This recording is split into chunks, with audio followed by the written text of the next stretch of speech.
Right. We are in the midst of a great tragedy in the city you all have called home for a long time now, both in game and in real life. Solnar has found itself under a brutally unprovoked attack by your longtime nemesis, William.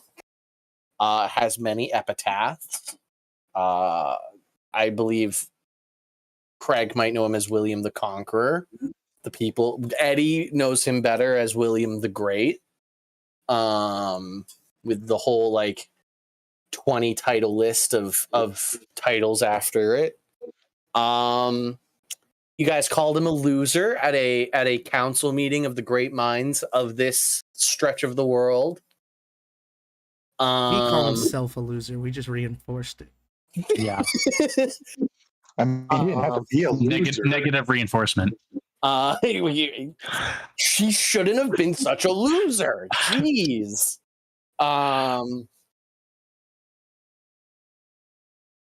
You came back, were given this task by Solnar himself. Solnar, for those who need a refresher, is this celestial being that founded the city of Solnar. It was named after himself. You know, it was so long ago, it's unclear whether he named it or it was named after him. He is of the Dawn Father. He is a celestial of the Dawn Father. And he, huge hulking dude. I think stat-wise, he's a huge creature. Stands close to 20 feet tall. Huge angelic wings. His eyes don't have eyes. They are just brilliant, radiant suns, like two orbs in his eyes. Talk to your drow captain, who is very uncomfortable talking to a man with literal suns for eyes. But he showed us that he's just a dude, really. Like he seems pretty humble. For phenomenal cosmic power, this guy seems to hold. Seems pretty down to earth. Not gonna lie, but he, with very real seriousness, told Conversion about this secret stratagem that the great houses of Solnar, in particular his house, the first great house of Solnar, had been building in the crypts of his own estate. I believe my exact words were, many lives have been sacrificed so that this I can't remember my exact words, but so that this plan could be fulfilled. Many lives have been sacrificed so that this plan may be fulfilled, and it isn't happening. You were all sent to find out why, as he feared that if he went himself and left the front lines, all would be lost. You guys quickly hurried through the city, civilians running in your path. You quickly made it across the city, and a decent time. Took you only maybe 5, 10, 15 minutes, depending on your speeds. 2 of you made it there first and scouted it out. Lot of dead guards this deep into the city. You make it into the crypt. You fire a couple poorly laid traps, quickly made traps, and more bodies in the crypt. A fight in the center room of the crypt leads you guys down a hallway, and you find 4 mysterious, undead, assassin ninja types. They immediately fight you. Many of them turn into multiple copies of themselves. They seem to be able to target your life force and give points of exhaustion to you. They seem to have power over the shadows. They had collected these crystals, these gems from these obelisks that were obviously some sort of grand machine in this crypt. After a fight with you guys that kind of came to a standstill, that was leaning against William's boys, one of them ran away in the shadows, just disappeared, and then the other two, the one with the crystals, very specifically the one with the crystals, vanished into the shadows, seemingly able to just blend into the darkness, and then the other two dimension doored away, leaving their fourth companion to fall upon your sword. And that is where we ended last game, with you guys scrambling to figure out what had just happened and where they had gone. Me saying, Conversion, don't you have a counterspell? And Carl going, I don't got shit. I don't know. That was it was rough. It was a rough fight. It was a lot of like holding down and specifically giving ticks of exhaustion to the fighters, which really, really hurt. But William doesn't do anything half-assed. William doesn't do anything that he doesn't think he can win. And this is definitely, Craig, you can feel it. As somebody who's fought William and his plans and his machinations before, this is what he's after. This is what it's all about. This is what this whole invasion is for. What do you guys want to do? Chase? Man, I can't wait to get my hands on this sick guy. The guy doing all this planning, all this destruction, all this war. Everyone move double dash while we're talking. I'm gonna dash with my everyone just start sprinting. Yeah, I'm gonna start heading towards the exit. Okay. Yeah. Spiral staircase that leads out. I'm able to dash with my bonus action. I'm gonna heal Narvos with a 2nd level cure wounds. Okay. Thank you. For 9. Sorry. Lovely. I'll be behind them because I'm gonna cast cure wounds into myself at 4th level. Okay. Pull that up. Nice. Eddie, what are you doing? I'm gonna drink from my jade elephant. Okay. We're going to take a round essentially of not big move, big run to do some healing, maybe some preparation spells, conversion. He's still moving 60 feet.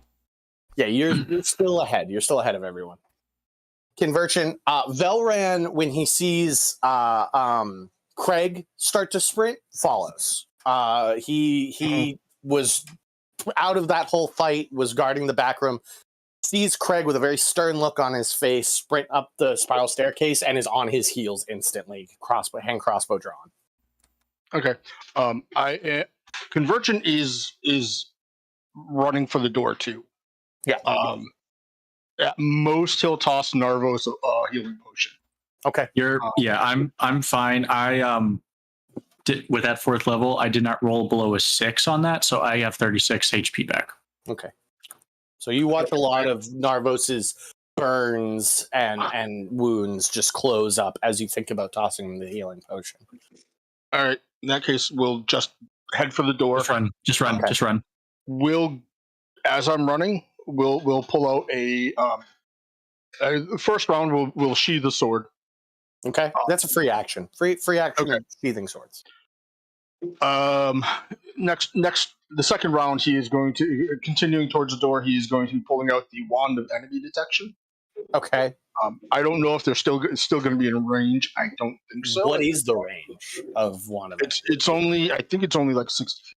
No, yeah, they are long past 60 feet. Even 2 to 3 rounds later. The dimension door guys, but what about the other guy? He didn't tell the other guy. Right? The other guy, he ran 180 some odd feet around. Yeah, remember they have 55 movement speed. Yeah, that was it. Baseline. So they move 165. They move 165 feet around when they are just full blown. Run Dead it. sprint. Yeah, I want to see them very much trying to track that one guy. Okay. You're very much trying to track the shadow guy. You get a survival check. Tim Toothy, what are you up to? You and Jelly. Jelly loses bat form sometime in that fight and is just like on the ground watching everybody sprint by. I tossed Jelly up on me, and basically just pass the canteen, and we just chug the shit out of it. Cool. And I used a little bit to clean up all the blood off my chest because I got stabbed pretty good. So, You did. but I'm just recovering along with everybody, kind of taking that moment to like rest up before like really taking a full on death sprint to and then like whenever we get to the point, I'll probably search for some sort of traces of any like moment of like tracks. So right now, Craig is up top in the grounds, looking at the grass, trying to discern any sort of tracks that will show which way they started to sprint. Conversion's right behind him. Narvos, Eddie, Clarny, what are you up to? What are you up to, Clarny? You are on your Earth board. Yeah, I'm actually going with Craig. Okay, and you're the only one that can keep up with Craig currently. Yes, exactly. Yep. So yeah, Craig, you've got your skateboarding dwarf next to you. Does a cool ollie. That was What'd sick. you get? A 20. 20. Thank you. Hold on. Dirty 20. It's 8 Okay. plus 12. What you can tell is that they have begun a dead sprint back into the city. Fuck, it's going to be hard to track them down. We just got to go keep our eyes They're open. not. What a 20 gives you is they are not waiting in ambush. Right. It isn't like you got out and their footprints vanished. No, they are dead sprinting. They're And trying with to a get 20, back to boats. I'll honor a 20. You can tell that they are dead sprinting back to the docks. Straight back from where we came, guys. I yell towards the tomb as I take off. Oh man. Great. If I were to cast Minor Illusion and make a fake stone, a fake jewel in my hand, and then say, "Don't worry, they only got the decoys," is that likely to work? Are they likely to note it? With They're gone. He's just in the room by himself making the a one fake guy's dead gem. body. I wonder. You didn't even get them all. Well, they're too far away then. All right. Yeah. They realized they could not get an easy win, like a crushing victory over you guys. And so they decided that it was mission. Mission comes first, cut and run. If they're making their way down there to the docks, I'm going to keep running, but instead of double moving, I'm going to cast Sending to Solnar. Okay. And let them know they're coming. Keep an eye out for them. Well, what do you say? You got 25 words. Hey, Solnar. Actually, They took. I'm counting, but I'm at 4 right now. The stones. They're going to the docks. Keep an eye out for their undead, super fast ninja people. We're chasing them. We're chasing them. Yeah, good job. Ta-da.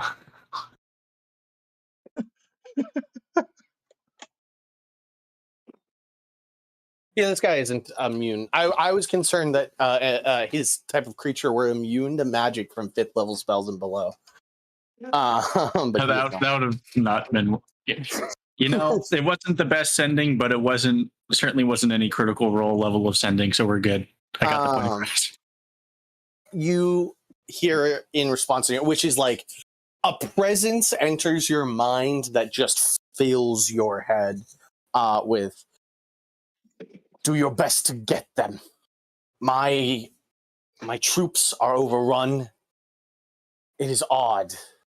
They do not seem to be attempting to take our points. They seem to be trying to do as much damage as they can. That's as much as he responds with. It's a distraction. We didn't even get all that. Was that more than 25 words? Yeah. Wow. Just because there's the sending we all know and love. Right. But so yeah, you gather that something is odd at the docks. Solnar is doing his best, but it is what it is. So everybody starts sprinting. Everybody's running. Craig, you begin running through the streets.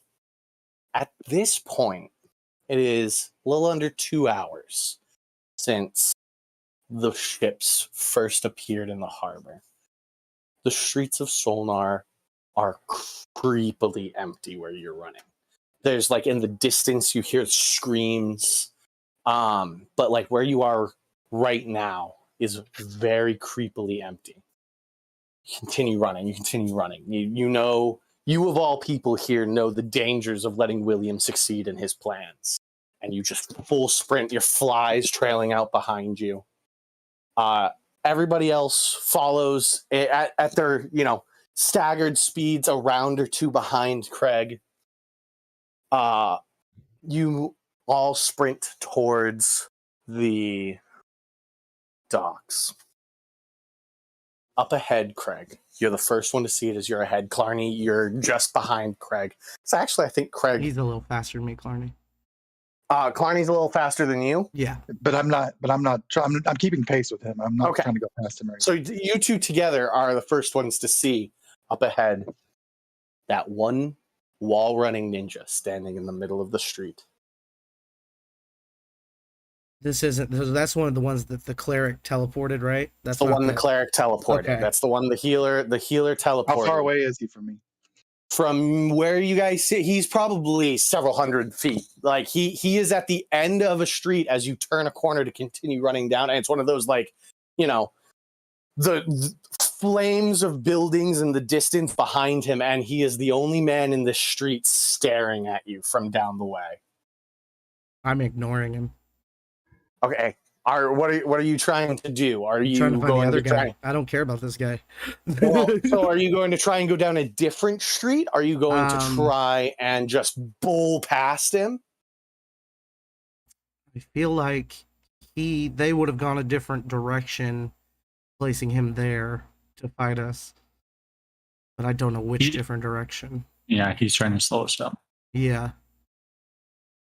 Just running him with the board.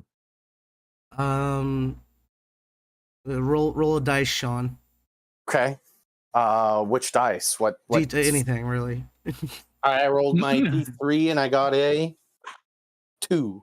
A 2? Okay, I will continue then. I'll bully past the guy. Okay, so as Craig and Clarny begin to roll down this way, the rest of you, I think the rest of you are probably all in tandem. You all kind of took a round. Convergence probably. So actually, I'll say Convergence catches up to Velran, who is slower than these two goobers. And it's a round behind. What? I'm going to be flying at this point. Okay. I will have cast locate object. Okay. Attempting to locate the bag that he put the gem in. Okay. And that's in 1,000-foot radius, correct? That's 1,000 foot. And that will be a leveled spell, so I will be able to fly. Okay. For 10 minutes. For 10 minutes at 120 feet per round. You do, whenever you cast it, I would say you sense it at 300 feet away in the direction that Craig is sprinting. But as you fly and start to fly towards it, Conversion, it's getting away from you. It is faster than you.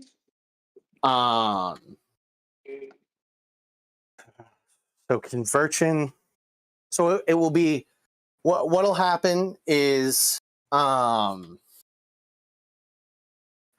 the time that this conflict with Craig and Clarny is occurring in this street, Conversion will be flying overhead. That will be when Conversion catches up. Everybody else is 2 to 3 rounds back, depending on your movement speeds. Craig. Yeah. So Craig is trying to bull past, just fully ignore this guy and go past. Yeah, I'm hoping my friends will fight him. and I can just go try to catch the guy. Clarny, what are you doing? I'm gonna try to barrel past the guy. Like I'm gonna like crank up the speed on my. Are board. you're gonna try and If- like charge him? Yes. Kill him. Yes. If he tries to go after Craig, I'm gonna engage. I'm gonna Okay. stop him from stopping Craig. Okay. If that makes sense. So, okay. Go ahead and make me I don't know whether I think I do. I think I want an athletics check from you.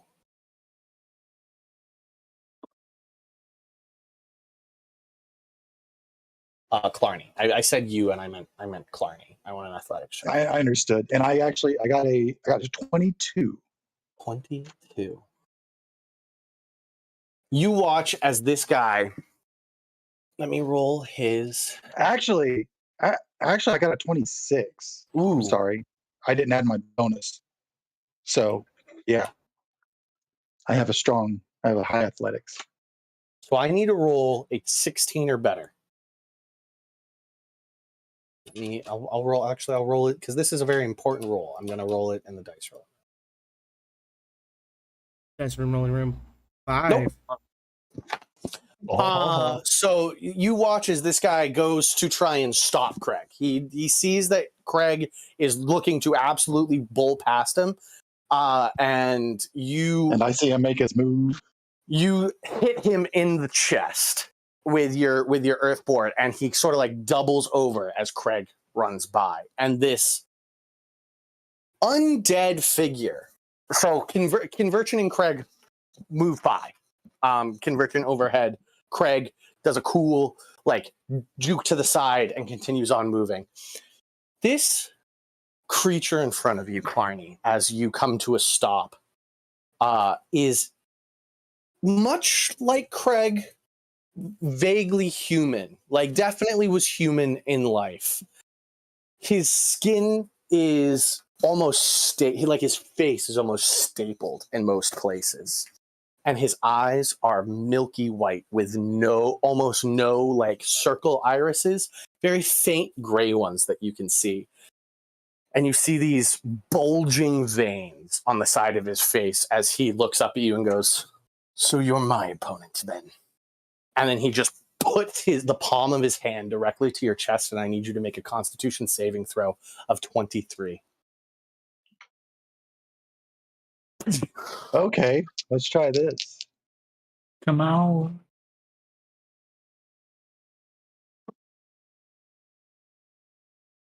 I did not get a 23. I got a 15. A 15. So you feel your whole body, just like your whole life force, everything that makes you move is attacked instantly, like your central nervous system, your mind, the will you use to bring your spells into this world is also attacked. You take 16 d8 force damage. Holy shit. What? So as this happens, you have this moment of like complete just destruction of your chest, and you watch his whole frame begin to wither. He seems to have used his own life force to empower this move.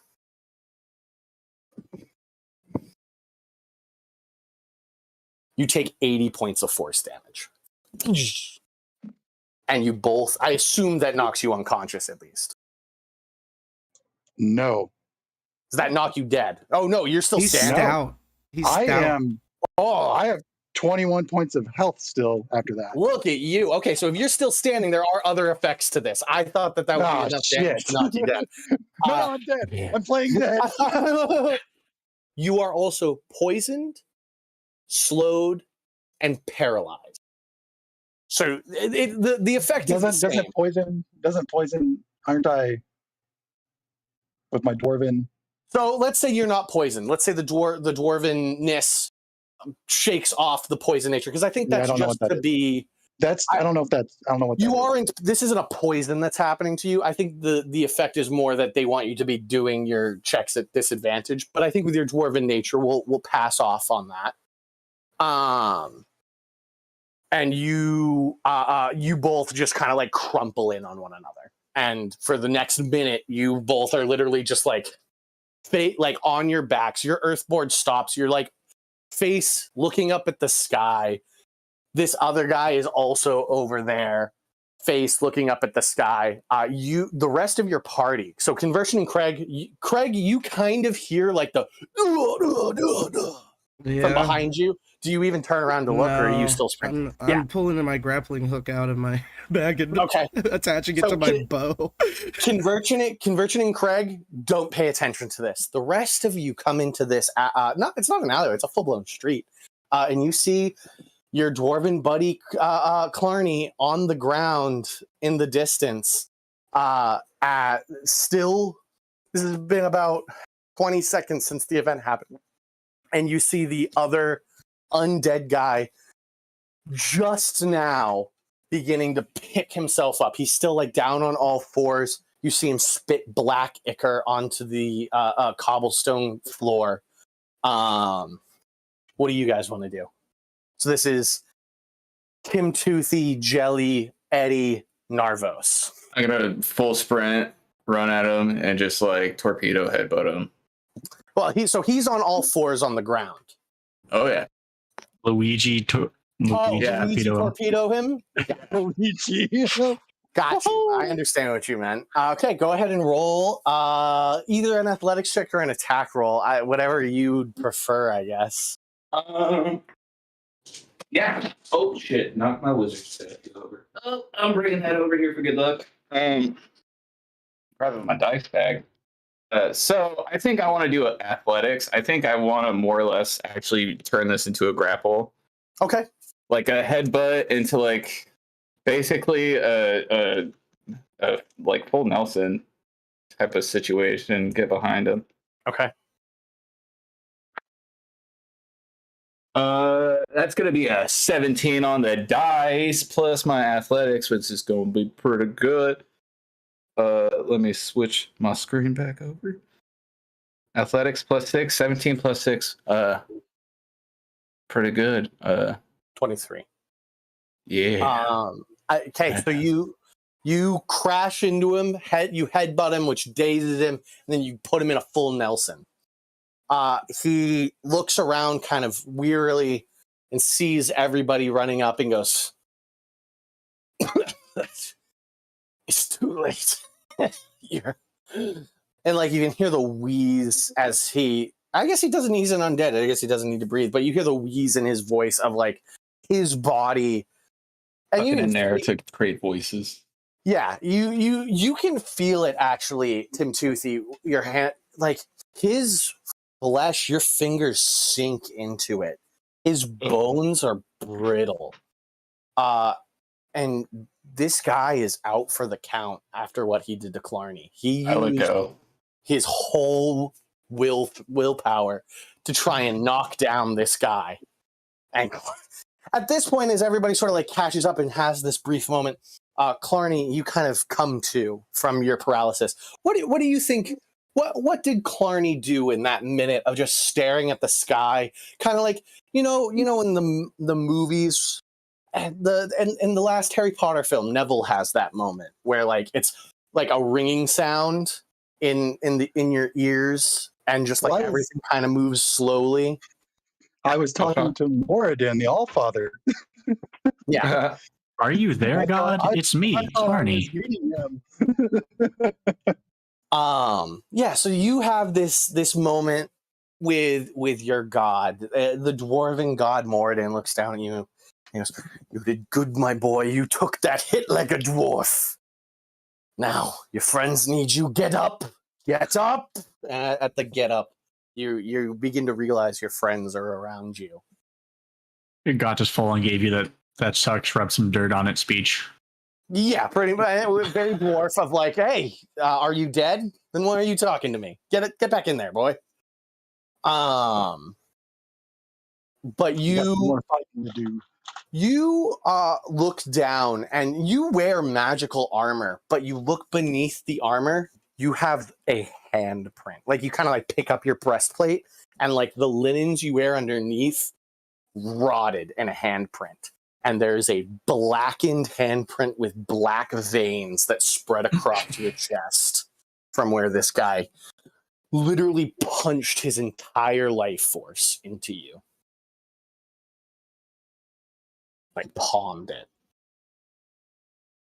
Wow, that guy was trying to pick you up. You want to take him out? You look down and he, from literally the minute since you last saw him, since he hit you in the chest, he's diminished to probably a third in size and his muscle tone is gone. Yeah, I let go of this guy when he started getting squishy and gross. Yeah, he does not, he like falls to the ground and is like just barely able to pick himself up with his front. Is he pretty much? I mean, he's dying. Can I just like shoot a little spark at him and just burn what's remaining? You just snap your fingers and he ignites with this little and just is gone. That was Tim laughing. He thought that was hilarious. It burns all of his sort of like cloth clothes he was wearing. He had this underneath that. He had this odd, very flexible chainmail he seemed to have been wearing underneath his clothes, and a bunch of like odd daggers fall to the ground. Cool. Anything else in this little vignette over here, or are we good to move along? I will say I'm lucky I did not take any damage last game because I would have absolutely died there. So, Yeah. I was very of all the people to catch, it was climbing, and this guy. I mean, I felt confident because I was still full health, and I was like, "Well, we'll see what happens." Yeah, 16d8's nothing to sniff at. I think that probably would have killed anybody else here, or at least knocked unconscious anybody. At least else. knocked him out. I'm Yeah. at 23 health, but I have a max of like 80 something. Yeah, I got a max of 75, so I would have just been asleep again. Right. So you guys continue on. Like I said, Conversion, at this point, you know that they are. The bag is still getting away from you. Okay. I am calling out to. I'm flying like as the like over the buildings straight towards it, calling out to Craig where it's moving, if it's changing direction at all. Okay. It does seem to like it runs down streets, and sometimes you catch up for a brief moment, and then you realize as you make to the street corner that they were on, that they just needed to turn, 30 feet to go down another road to continue running towards the docks. Neither of you can see invisible things, right? Nobody in this party can see invisible things, right? At some point, I am going to be casting True Seeing fairly soon. Okay. All right. So are you doing? It is going to be one of my plans. Max, he still has the other Realizing that they're getting away. I'll be going ahead and casting that, and then like I said, up over the buildings and straight towards the docks, and calling out to Craig which way they are. Okay. You sense as you sort of like soar above and you look down, converging. Give me a perception check. All right.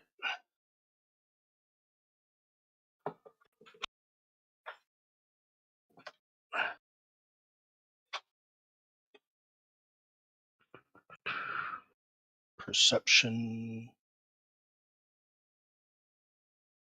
17.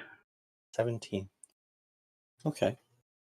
You look down, and as at this point you're almost to the docks, and you can sense that they are in the trade district that abuts the dock ward. You're concerned. You're running out of time. You know what? You're in the air, so we're actually going to have a brief sort of moment. After I explain this, I'll also explain what you see in terms of the battle that rages in the city. You look down and you can see sprinting through this sort of trade area, the two figures in a dead sprint to the dock. You, with your true sight, what you also see is an invisible orb quickly following them that disappears, reappears above Craig. Disappears, Scrying orb. reappears by you, disappears. And you know you very much like Nick just said, you are very much aware of what a scrying orb looks like. Yep. William's just like on the screen where when you're dead in a shooter game and you're switching between each player. Now, this is for everyone, as this is, I think, the best moment to really display how bad this has gone. Flying above the city, you can see the docks in flames. The buildings, several of them have been completely toppled that abut the docks. At first, it looks like there is just a blackened street towards the docks, and then you realize that it is actually the moving mass of bodies of the undead that have begun to swarm into the city. Now, as how bad it is, Conversion, you, of most of these individuals, should know that if this has been such a striking victory, why have they not tried to take as much ground as you sense they honestly could? They should honestly have been able to take all the way back to where the first ninja, the ninja was caught. That's how successful this invasion has gone. And instead, you just hear the screams of the dying. Because they're not invading the land, they're killing the people. They are wholesale slaughtering as many people that they can find. They are going building to building, just swarming the buildings, and then tearing them down, literally using the bodies of zombies to just tear down foundations. And you watch as you're flying as one of the taller buildings that abuts the trade district slides to the side and crumples to the ground in a huge plume of dust. A fire rages in the distance. You also see Solnar himself, now towering at his full height, standing in the edge of the dock ward. It looks like ants are crawling on him, as just hundreds of dead just swarm him. These creatures can't kill him, but they can kill those he cares about. And so he does not leave this fight, and he just continues waving his huge sword, slamming it into the waves. You see bodies fly up into the air. There are still pockets you can see of those, paladins and clerics and warriors of Solnar that are fighting for their lives and fighting for their city. But looking at this, that if William chose to, this city would fall within the next day. At this point also, so you notice, Craig, you make it to this area. Looking for the guy. I know he's invisible. Have you watched Calamity? I have, yeah. You remember the pupil thing? Yes. Yeah. Yes. I got good perception, bro. Too bad scrying orbs, I guess, they don't really count with magical means. I'm not looking for him. I'm looking for the guy with the you crystal. See, so this is what's going to happen. This guy's dead. So I'm just going to delete him. Craig, you run into this beautiful courtyard. This is the trade district. Everybody can see this? Yep. With this pretty cherry tree with the winds. You run, Craig, from over here where the rest of your party is, quote unquote, gathered, where I just put your models. And you run and you see down this alleyway rows of skeleton soldiers, and around the corner is a gargantuan figure pieced together of many body parts, just punching a building, trying to tear it down by its foundations. Christ. You see these two, it's the shadow and the healer that you saw trying to catch their breath in the street down here. They have taken a moment of respite. You know that on the other side of these buildings over here is the docks. So you see them. This is the shadow, and this is the healer, and they're just like in the middle of the road. And you look around and you can hear the screams. It's louder than ever here. And can I get an zombies, opportunity within 45 feet of them? I would say no. I would say at 60 feet, a standoff will occur. That's fair. That's fair. As they you make it around the tree, and they're like, "Hey, there's that one that was shooting us."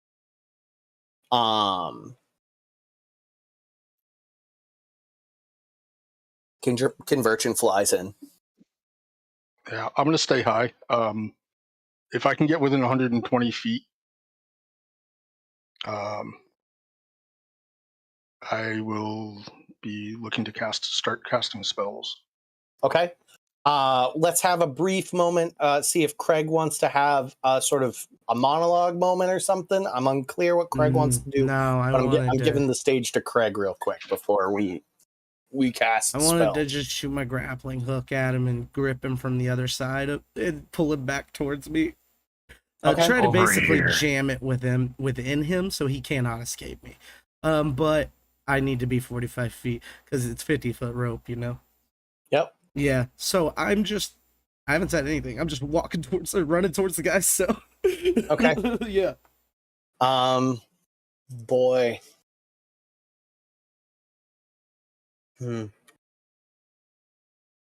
Which one of these guys? I think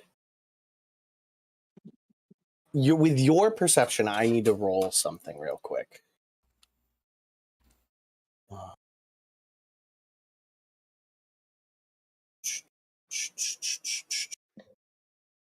Okay.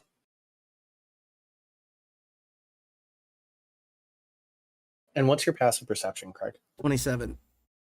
Oh no. Okay. I rolled a 26 on a sleight of hand. You watch as both of these figures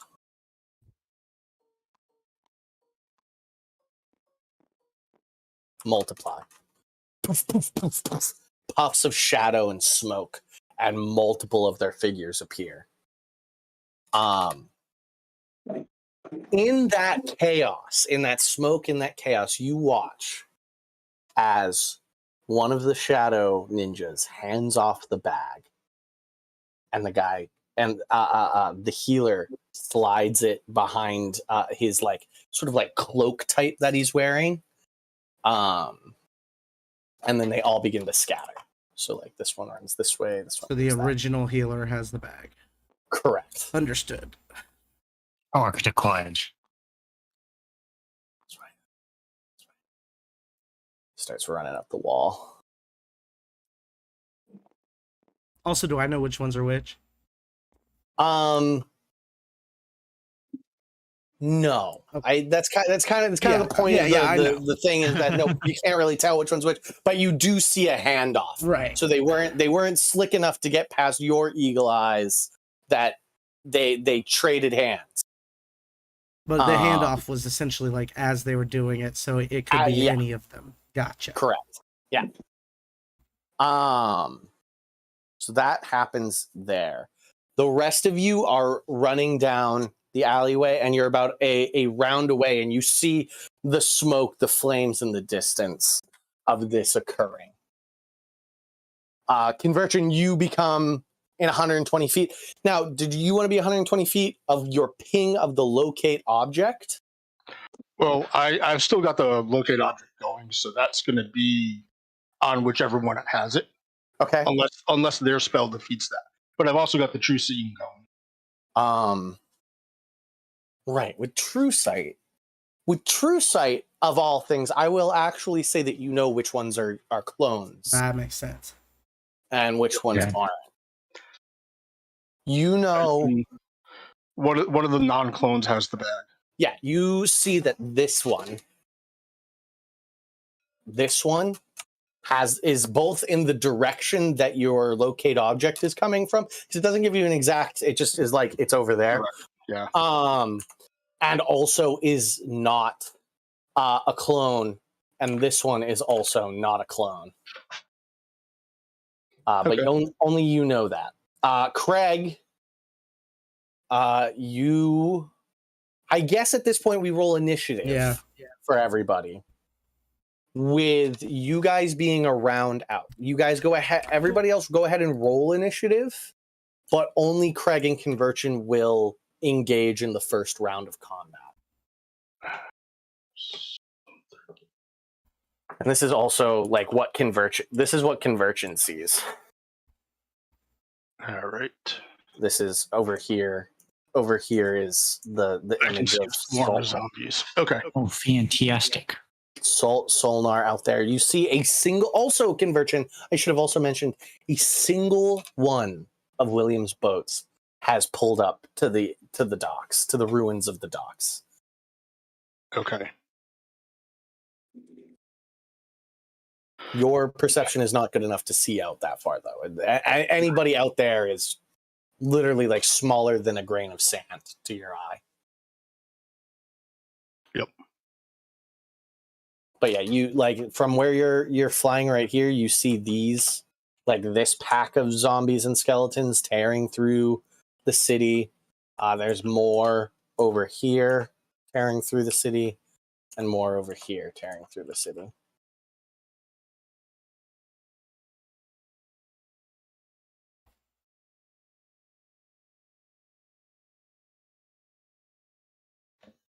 I'll be right back.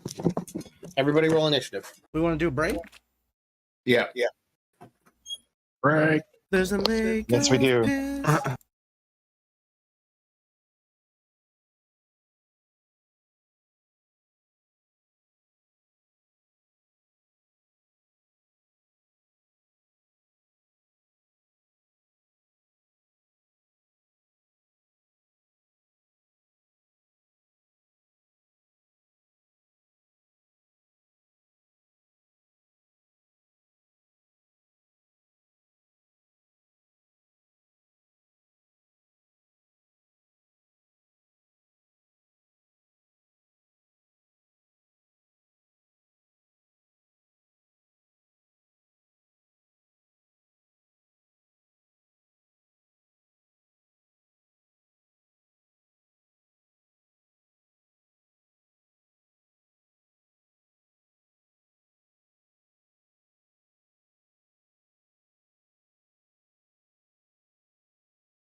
Okay.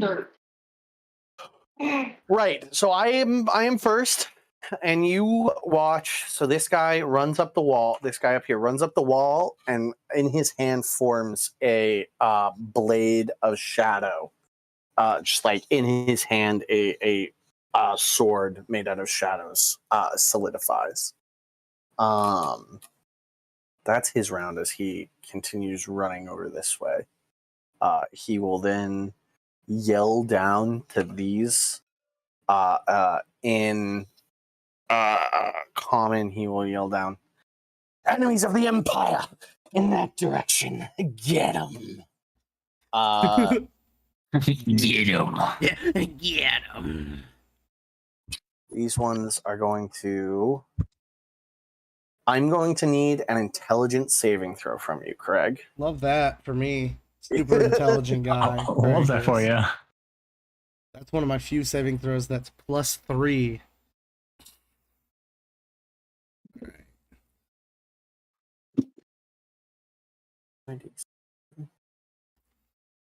Right.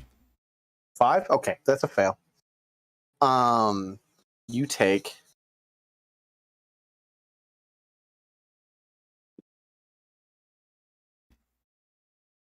14 points of necrotic damage, and your maximum hit points are also reduced by that much.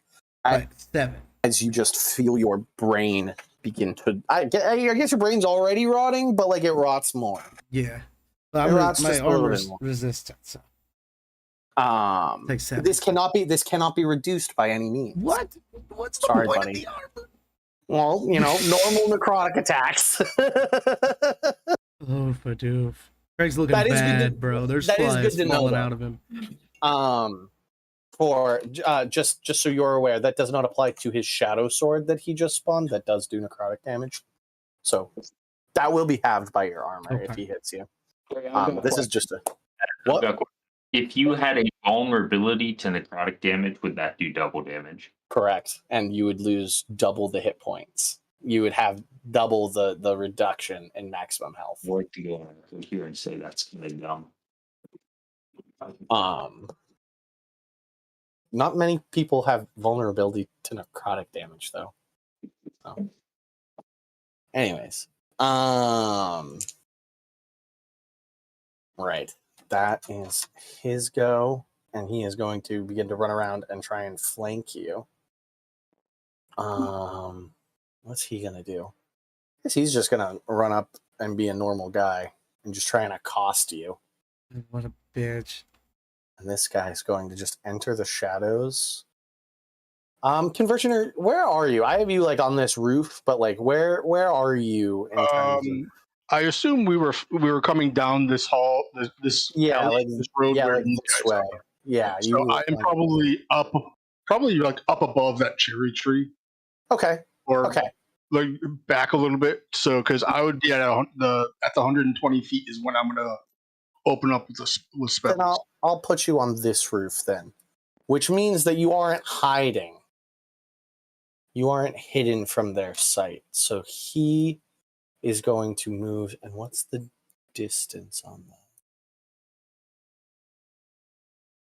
Doesn't have a lot of abilities left. Doesn't take a lot though. It isn't darkness though.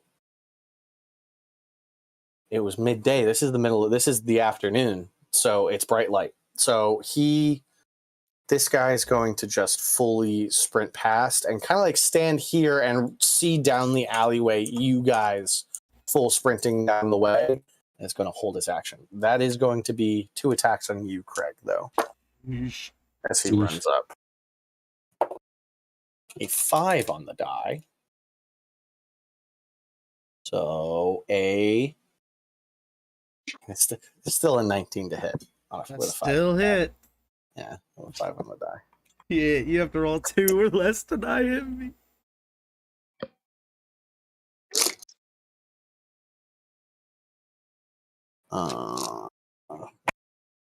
One, 3, 1.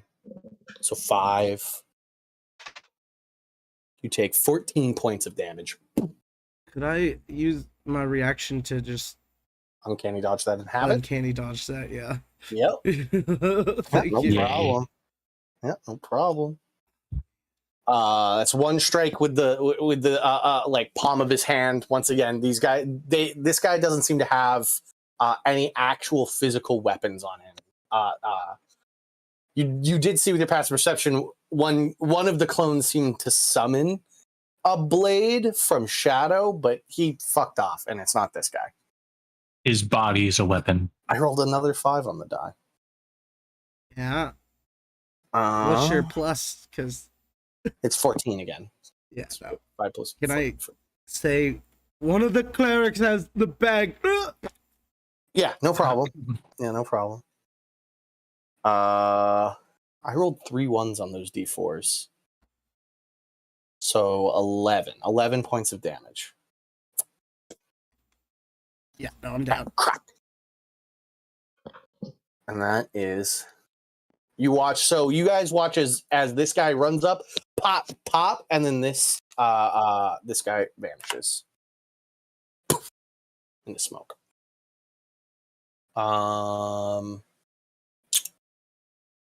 That's his turn, which leads us to which leads us to Craig, who's going to make me a death save. Let's do it. 9. 9. That's a fail. Catching up. Yes, there's going to be a single round of combat which is you guys running to this area. Perfect.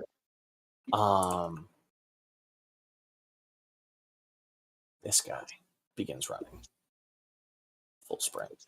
That's the one. That is the one. That is the one with the bag. He begins to full sprint away. Does that mean Clarny can make it this turn? Because he's so damn fast?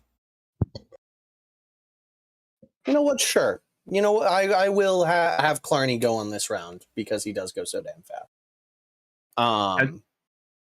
As long as that is what Clarny... As long as Clarny, did you want to run past your allies again and try and catch up with Craig? Yeah, I was trying to catch back up. Okay, then yeah, Craig. 100% good call, Craig. Thanks. Sean, I might have been looking at the wrong one, but I thought you said the cleric in the back left closest to the building was the original guy. Yeah, I thought you said it was the other guy as well. Yeah. Then this guy full sprint. Whichever one it is. Yeah. It's That guy. not much of a difference. Not much of a difference, but still, you know. But yeah. Right. But good catch, keeping me honest on that. So he's moving up. What is he going to do? He has not a lot of tools left in his toolbox. He could heal me? He has a momentary lapse of just anything. He's like, downed buddy, let me help you. You are undead too. Ooh.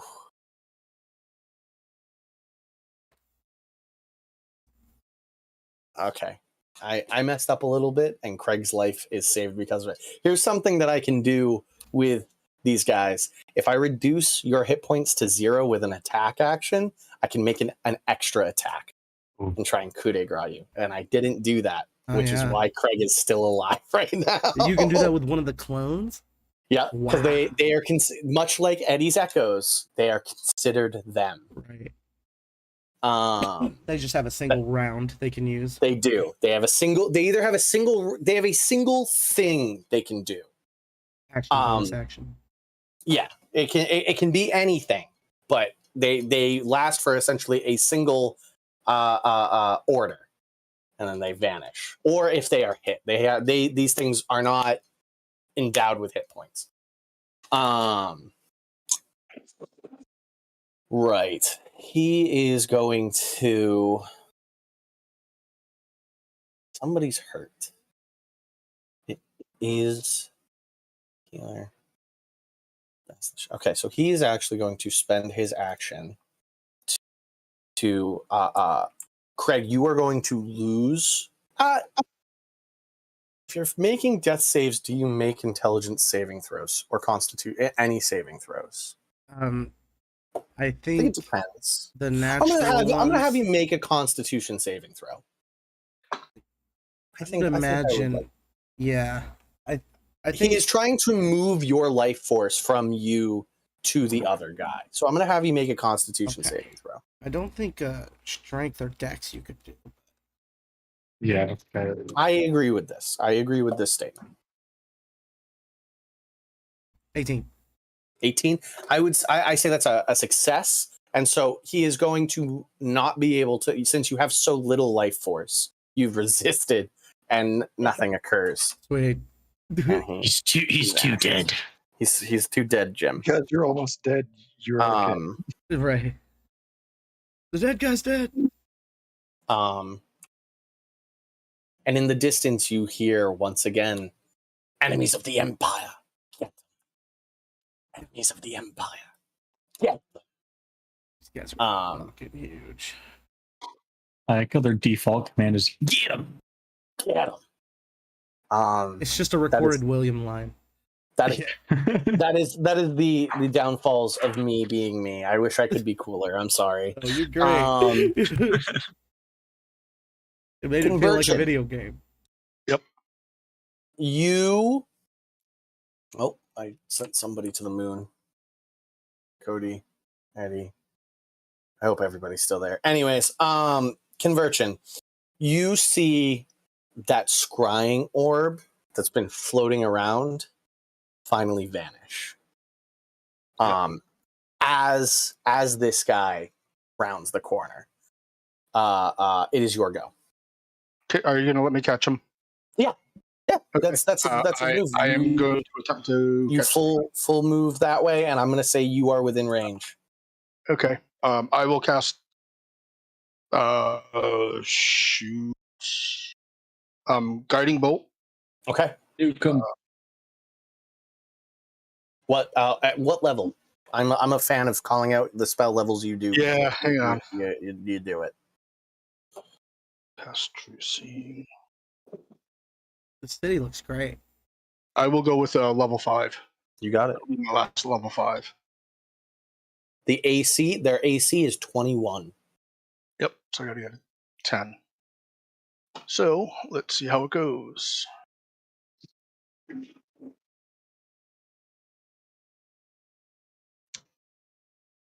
Nope.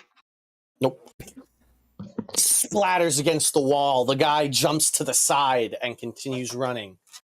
Conversion, you see that he is running straight into the fight with at this point. Oh, I left my bag of minis. At this point, it is just Solnar. It's just him over there. You don't see the bodies. You don't see Alexander Dumas anywhere. You don't see the House of Narvos or Carlel anywhere. You know that House Ophelia is in charge of getting as many civilians to safety as possible. You never saw any of House Ophelia in the fight to begin with. But you saw members of every other house when you left here. There is nobody but Solnar himself fighting in the dockyard over there. We gotta get those fucking crystals. Yeah, that's like. Actually, there's something I'm going to try now that I missed that shot. Okay. But is that your round? Yeah, that was my round. Okay. Clarny, you're up. Am I near Craig? You can be. Yeah. You slide up. Okay. Though, the hell I just need to be 60 feet. I just need to be 60 feet within. Okay. At 60 feet, I'm going to say you get to do whatever you want. I'm going to cast a level 3 healing word. Okay. What is the word, Clarny? What is the word? Heal. The booming voice of Moradin, Craig, just rings through your ears. So good. And you come to consciousness.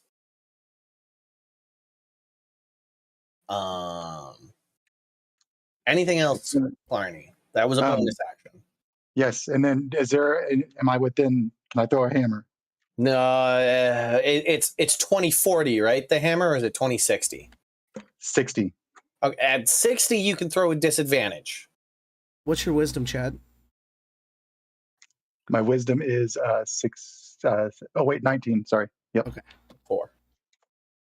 8. Thanks. And then, okay, yeah, I can throw it at a disadvantage. Let's do that. You can throw a disadvantage. So just from where you were standing at 60 feet out, about 55 feet away is one of the two shadow dudes. Which one do you want to throw at? This one or this one? This one, that one. That one. That one it is. And then I rolled a 21 to hit. 21 hits, and they have next to no hit points. So Okay. Smash! Poof of smoke. And that's all I can do. I'm good. Okay. No movement. You're not going to run up further? I'm going to stay right where I am. I'm hurt You got myself. it. So You got it. That brings us to the end of the round. At the end of the round, these skeletons come into the way.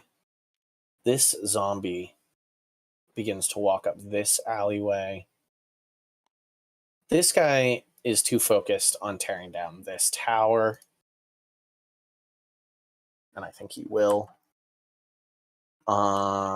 These zombies all sort of like shamble in that direction.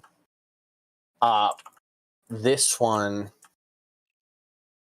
begins to try and just march through here. He's going to make a strength check to try and just like push his way through. I rolled a natural 1. So he kind of gets stuck. Tries to get down a little too much. He did try to like brute force. He actually tried to like crawl through it a little bit. So he gets stuck, and his whole regiment gets stuck behind him. I love that. And these zombies are like pulling people out of their safety. The like pulling people out of the rubble of this tower that was just torn down. Also at the bottom of the round, Convergent, who's flying overhead, you see with your true sight, I will sort of hand wavy say, you see the effects of a teleportation occur over where Solnar is fighting. And the smell of sulfur permeates the area. Oh, thank God. Jeez, finally. that'll help a lot. Slamming next to Solnar is a massive devil creature. A huge axe in hand. This guy is just as big as Solnar, and he just begins slamming into the hordes that are surrounding Solnar. Whips fly out from him. It is it is a devilish sight for sure. It is not Dispater himself. I will say it is some lieutenant of his that he has summoned from the hells.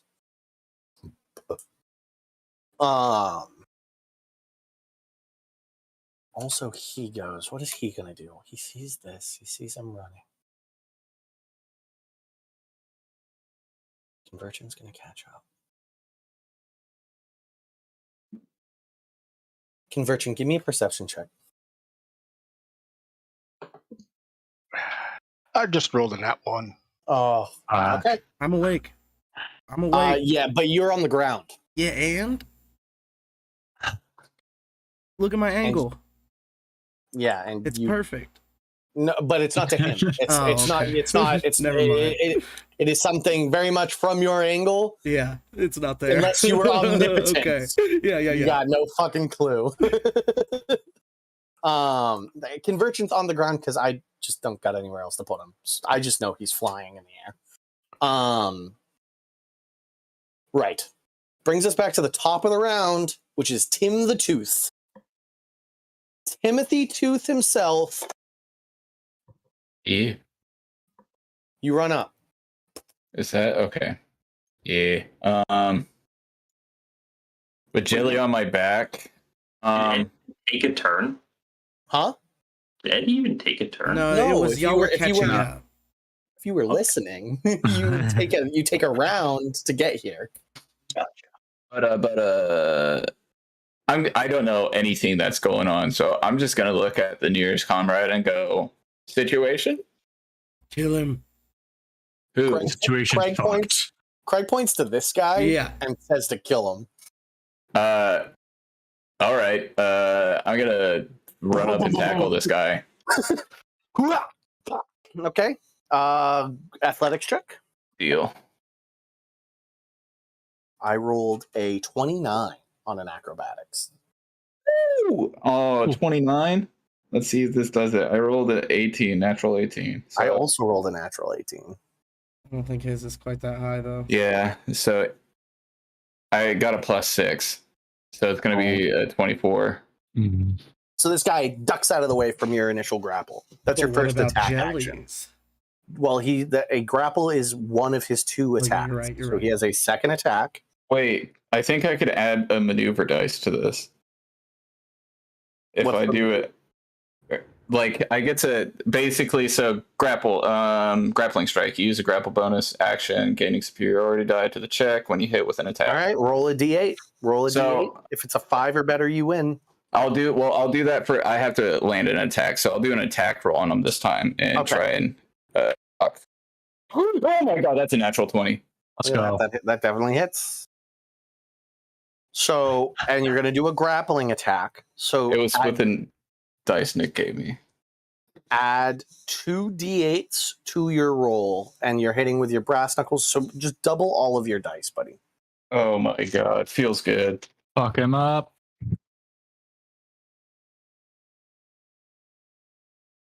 I mean, he is a clone. So yeah, any damage would have killed him. But it's still cool. It's really this is still very cool. You like put him in a full Nelson again, and he just poof into smoke. Yeah, I did a lot of damage. And where he was looking at his head, he now sees the guy on the roof. Yes, you do. As you're standing there now, Timothy the Tooth, you see like bunch of skeletons rolling up, a giant rubble behind, and the same guy you just tackled to death standing on this roof with a shadow sword in hand. I'm going to use the rest of my movement and basically just dart to the tree to my left. Okay.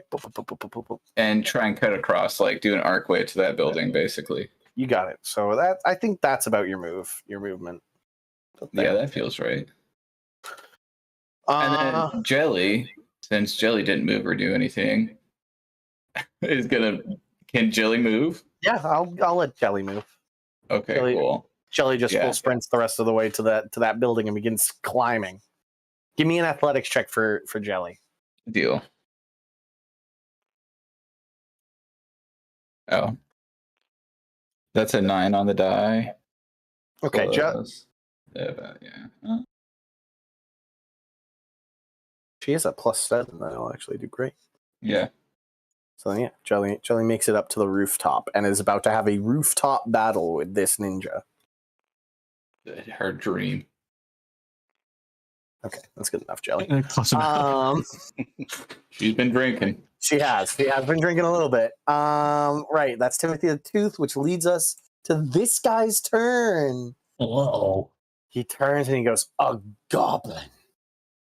Come, goblin, face your doom." And he's gonna go up and fight Jelly as Duel of the Fates begins to play on this rooftop. If only the Vorpal Sword was in effect, that'd be just the best. I mean, we remember he already lost to the goblins. A non-natural 20 to hit Jelly. Dirty 20. Yes. Okay. Jelly takes 20 points of necrotic damage as a shadow sword. It looks like it passes right through her, but nobody's close enough to see it, but anybody who would be close enough to see it, like the body rots as the sword strikes through. A second attack. 24 to hit. Yeah, that'll hit.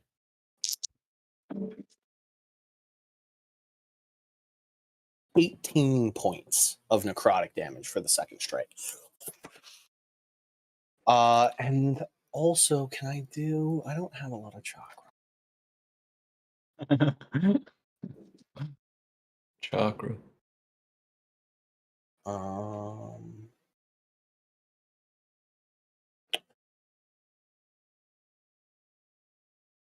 Yeah, okay. So I'm going with that last second strike. I'm going to need Jelly to make me a. Is it a dex save? Mission. Dexterity saving throw. Yep. Ooh, that's a natural 18 on the die plus. Fine. That'll be plus 2. So You're dirty 20. Totally fine. Nothing happens. Sweet. That's his round. It brings us to Craig. Okay. You have, with your sharpshooter, you have vision on that one, that one, and the one on the roof. How far away is the one in the tunnel from me?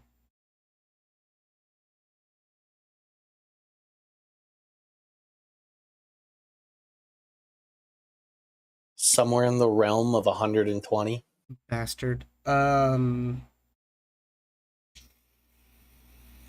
alright. I will use 15 feet to stand up. I will walk 15 feet. Use my action to dash. And use my second level spell I have left to Hunter's Mark him. Okay. Bing, bing, bing, bing, bing, bing. Little red marker on his head. So I know where he's at, and that's my turn. Where you are right here, you see this zombie in here, like. Oh, I try not to bust up laughing. he's stuck in there. Okay, that's Craig. It is now this guy's turn again. He's going to turn back. He's going to see Convergent up in the sky. Okay, Convergent, your flight, what is that? Is that a spell? Is that just a magical effect? It is Steps of the Night, a feature of the Twilight Cleric. Okay. I'm going to say that means I need to roll a DC 13, which flies a third level spell, to try and dispel that feature from you. Okay. I think this is another very important roll, at least for Conversion. So I'm going to roll it in the dice rolling room. And I need to roll. Let me pull up my stats. What's my...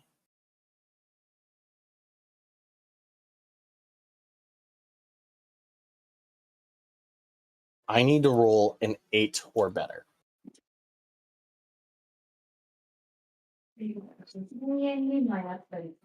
Let's go. So you watch Conversion as this guy does a bunch of hand symbols in your direction and then pushes his two hands forward, scowls, and then disappears into smoke.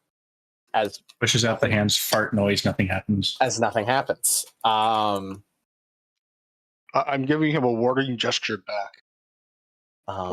This guy is going to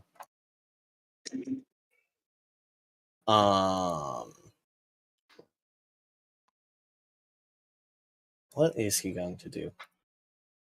Conversion's up in the air. I guess he's going to run forward. Hunter's Mark actually, as much as I joke about the little red thing, Hunter's Mark actually doesn't have any visible noticing effects, correct? What it probably has no, like, nothing changes about the guy, but like he might have seen me cast the spell if he could see me, right? This guy couldn't see you. Okay, then he has no idea. He can't see his friend, but he can't see you. He has no idea himself. Okay. I would imagine the person that's been marked can feel it.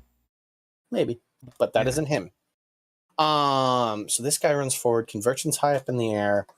I guess he's just going to pull out 2 daggers and throw them at you, Conversion. Okay.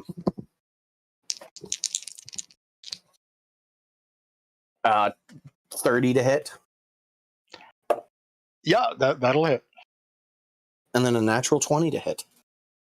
Okay. Oh. So first one is 10 points of piercing damage. Okay. I don't have. I can't find the rest of my d4s, so I'm just gonna roll it in here. I'm gonna say it's one fly and it flies in their mouth. And then the second dagger does 29. Oh. Okay. And then he vanishes. Hit. Yeah, that's the crit. That's his round. That's that. Oh, and this guy runs.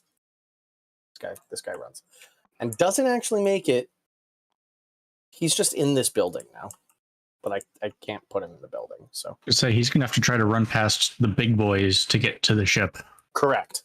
He's currently kind of like stuck in that hallway trying to like push through the zombies who don't attack him, admittedly, but they are a problem. I guess he can run on the walls. This guy can wall run. So that is what he will do. So he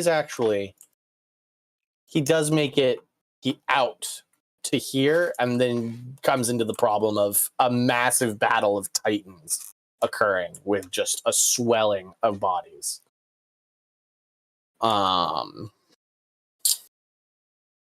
Which brings us to Convergent. I am going to start flying down the tunnel at him. Staying up near the top and try and grab him. So actually, I'm going to fly up to him if I can. Yeah, so he is, if I can, like, he's essentially like on the ceiling. Like if like up on the ceiling where the arrows are, but like up there. That's where he's at. As he kind of like just looks out and tries to figure out his next move. You swoop into the tunnel after him. Okay. Can I get to melee range? Oh, from where you were, you only have 60-foot movement speed, right? Yeah. No, I'm gonna say you make it like maybe 10 feet into the tunnel. Okay. In that case, I'll go ahead with a guiding bolt again. Okay. 21. This is gonna be at 4th level. That will be a 22 to hit. You got him. You got him. Buffets him in the back. Glitter falls all around him, marking him for all of your allies to see.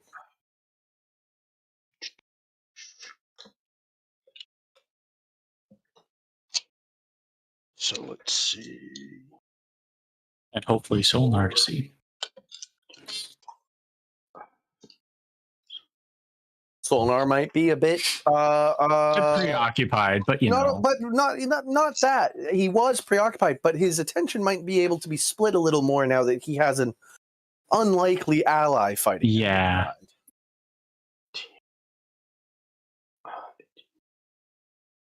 A total of 24 points. Oof. Slams him in the back. You see like a blood splatter around him. Still, he was back to full health, but that. Yeah. Okay. He is now sparkling.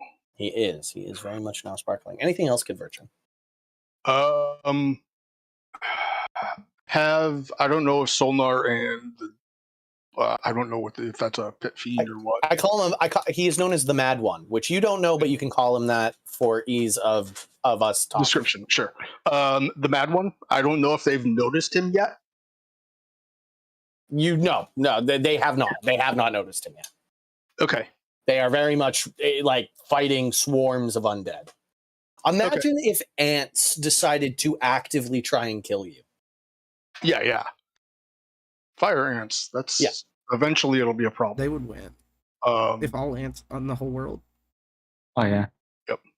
I will yell back, kind of like out towards the. I don't know if Craig and Tim can hear me from the noise, but I can hear you. That one or this one. And I think Craig probably knows what I've been doing. So. I think Craig, of all people, understands what's going on. Yeah. All right. Anything else, Convergent? I think that is going to be it. Okay. Eddie, you're up. All right. Eddie would like to grapple some guy. Okay, Eddie. Well, you are back here as you run up and you enter the scene. Closest thing to grapple, skeletons. Next best grapple option, the fight happening on the rooftop over here with Jelly and the ninja.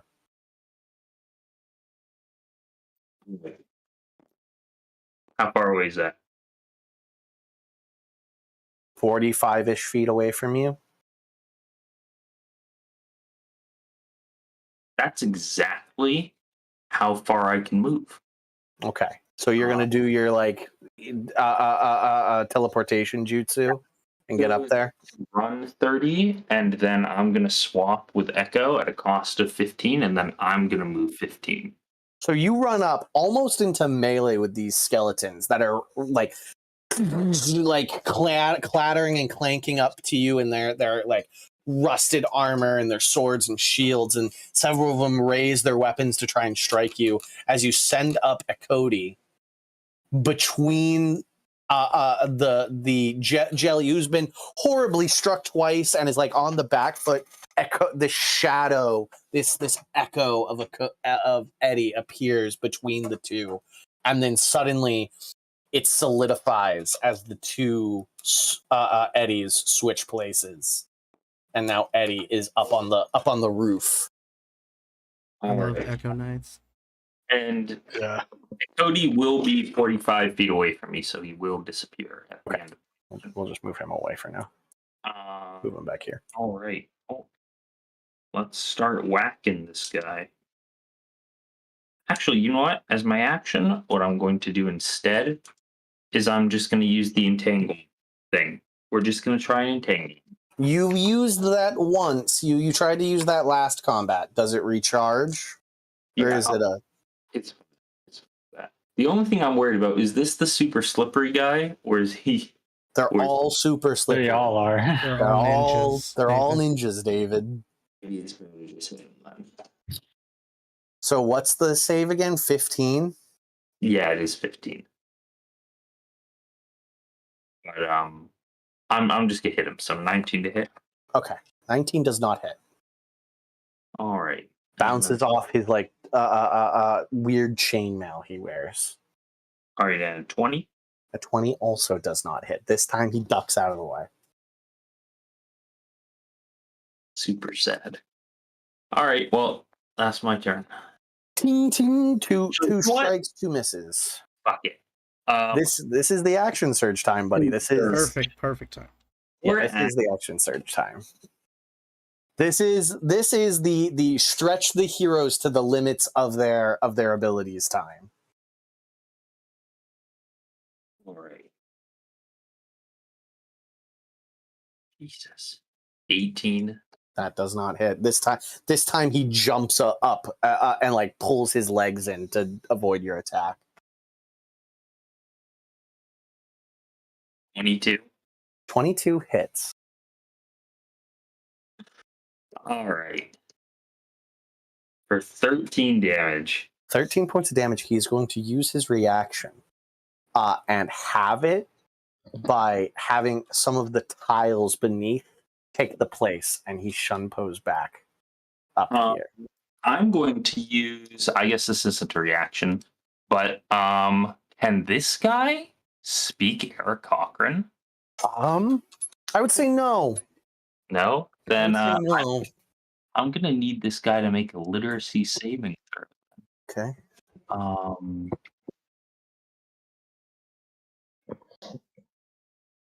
Warlock spouse DC. Oh, he failed. 12 to, but It's a 12 DC? Yeah. Then he succeeds with a 12. He rolled a 12. I rolled a 7 plus 5. Sad. All right. His charisma's only +1, you know. Literacy is an intelligence save. Yep. Yeah, I mean Eddie's for his DC. Oh, yes, for his yes, because it's his warlock. Yep.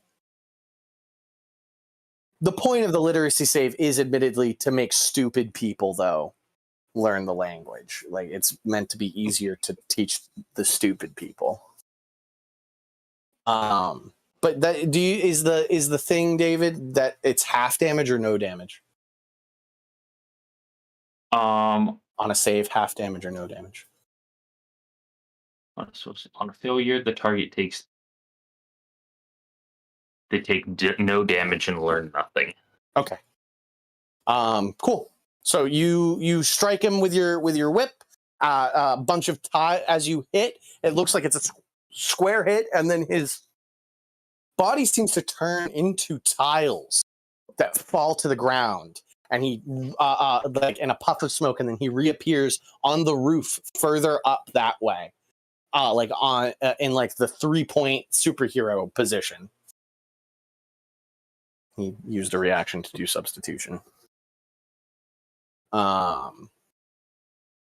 That's his go. That's Eddie's go. That is your whole turn, right, Eddie? Yeah. Okay. Which brings us to Clarny.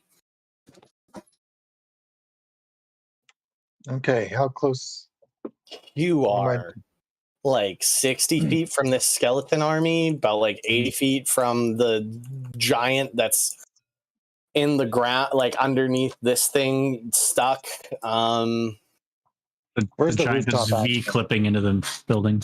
The rooftop action from where you were 60 feet from. Who's that by the tree? That is Tim Toothy. How far away is Tim Toothy from me here? 100 feet from you, because you said you wanted to stay back 60 feet. Yeah. So he is Okay. 100 feet from you. Okay. Well, then let me. How far can I go with my board? 60 feet. Yeah, as far as I can go. Let's do that. So 60 feet gets you there. And let's do that, and then I can heal myself, can't I? Yes, you can. With healing word. Yep. I'm gonna heal myself with healing word. And No problem. The heal. Boom.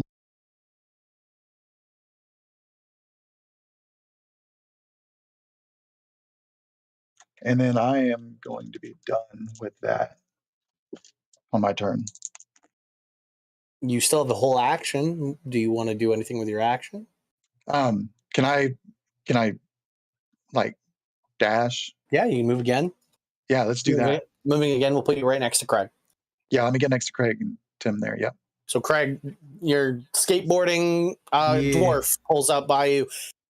This is the first time you've seen him since he got punched in the chest. There's a black handprint on his really nice plate. I hate that. And he looks off, like his eyes look sunken.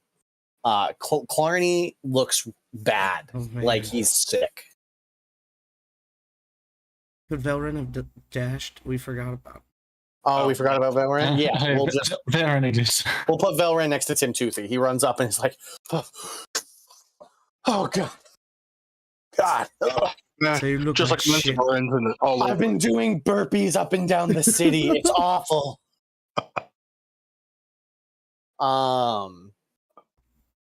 Cool. That's Clarny. Narvos.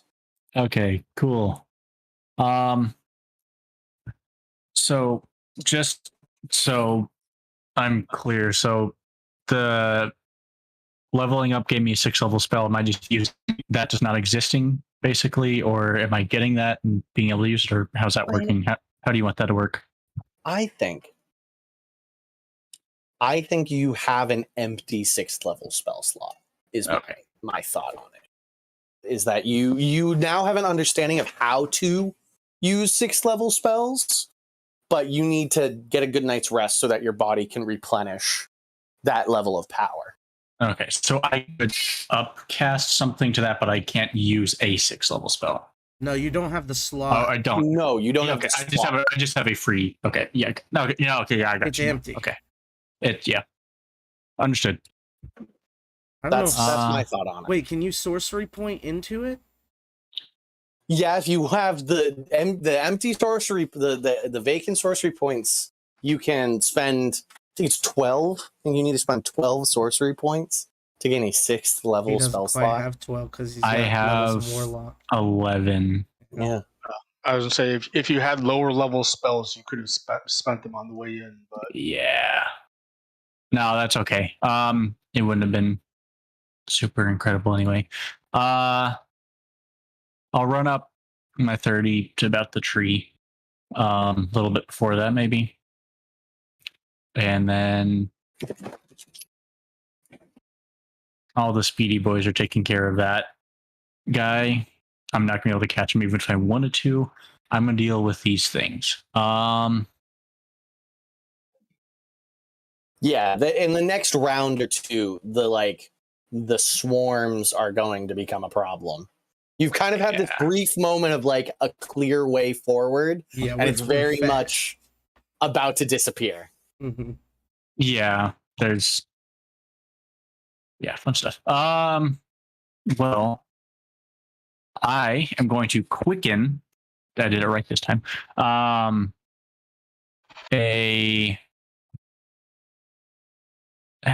just place it down like in between those two buildings because I don't think I'd be able to get the guy up on top of the roof with it without hitting anyone else. So I'll just do it's a 30-foot radius. I'm going to do a sickening radiance in there. Okay, which is save or fail. But for what damage? Radiant. Oh, it's radiant? Yeah. It is. I hate that. I keep thinking it's poison for some reason. No, I think it's necrotic every time. Yeah, I keep on thinking it's like, oh, it's But no, necrotic because it's sickening. It's radiant. I get poison from the sickening. One of the skeletons rolled a 19, and what kind of save is it? Con 21. 30-foot radius there that I could just concentrate on and kind of hold it there so they have to walk through it and die, hopefully. Con save 21. Okay. Is that a pass? I can't remember what your save is. Yeah. Yeah, it's a 21. That meets it, beats it. Okay, so I need to roll a 19 or better. Yes. Fail. Natural 20. Fail. Yep.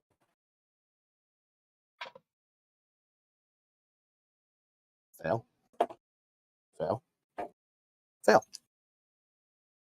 So that'll be for its turn because what happens is when it moves into the area for the first time or starts its turn there, they have to succeed on that throw. Fail. And then take the damage. So they come right after you. They're bottom of the order, and so you do this, and then they happen. That is what occurs. Does 30-foot radius? Do you also hit the giant? Yeah, I would have tried to get it so that I get as many of those as I can. Plus that guy. He rolled a natural 19, so he succeeds. All right. Well, it's still there, so then they're gonna have to keep on doing it. And we're gonna try and shuffle through it. But cool. You did slaughter 2/3 of a regiment, right? Yes. So good job on that. And that was a quickened. Roll me a d20. And on a 1, something happens. No. Yeah, aren't you? No. I threw that ring magic sorcerer away. just baseline? I remember after that whole incident, I yeeted the ring. Aren't you baseline? No, Oh, wow. I'm aberrant mind. Oh. No, yeah. Okay. New. And then since I quickened that, I'm aiming for that giant back there just because I know he's going to be an issue probably. Okay. Hit him with a firebolt, or try to. That's 18, 31. Yeah, that hits. Just a little bit. 23. Okay. 23 points of damage. So basically, I think it works out, but I would have tried to put the giant in the very back. So I'm assuming his movement speed is 30. He would only be able to get about halfway through the thing if he's heading this way. That's your turn. Their turn.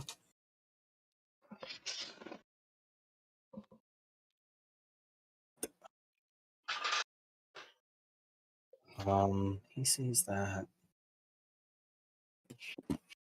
So he would be about halfway in if he moved his 30. The giant did.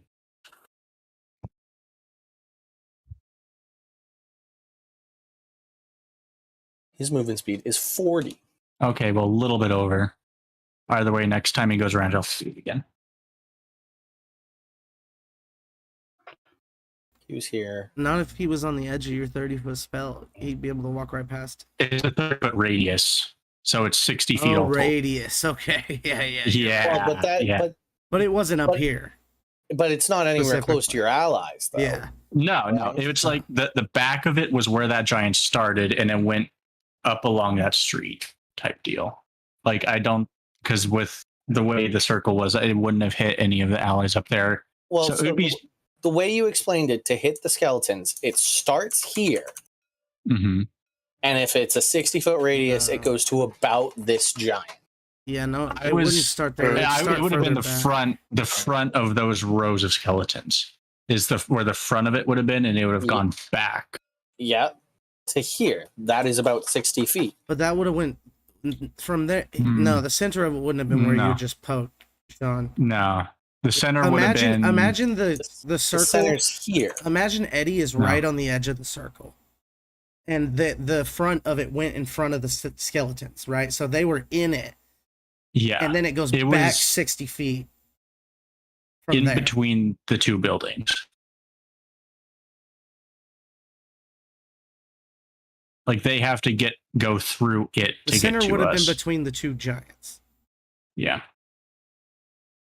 No, it would have been a little more to the right. To the right. This is where everybody is, right? Yeah. Okay. Were those two skeletons in the front row? They were in the back. So yeah, this is the front skeleton. You want to hit this guy. Yes, so that's where the front part of it would have been. And then it goes 60 feet back this way, which is to the front of this giant. Yeah, no, that makes sense now. Okay. I was trying to figure it out, and I'm horrible at visualizing things. But where you put the center wasn't the center. That's what I was saying. So this guy comes up and moves forward and gets out. The guy moves forward and gets out of it. These guys don't have enough. With 20-foot movement speeds, they don't make it up. These guys all enter it though, which means they have to do that again. Great. We're gonna this room. D10s to see how much of a percentage succeed or fail, I should say. Actually, I will say... They have to roll an 18 or higher. You should give them disadvantage or something. Yeah. I rolled a 16, so I'll just do it the other way, so that only 16% of them survive. Which is, I'd say 2. Yeah, it's like 2 of them. 3. It's going to be 3, because that's what I did. These guys are going to continue to probably actually kill anybody that's in this house. These guys... just attack this building and are like tearing through the walls and the foundations. Why? They're in my path. They're too busy. Some of them do kind of like come out in here. Oh, I will straight up roll his though. Okay. I was like, I don't know if he got a 16, so that's a fail. So that one actually needs to be rolled because he's a sack of hit points. Okay, yeah, let me get to that.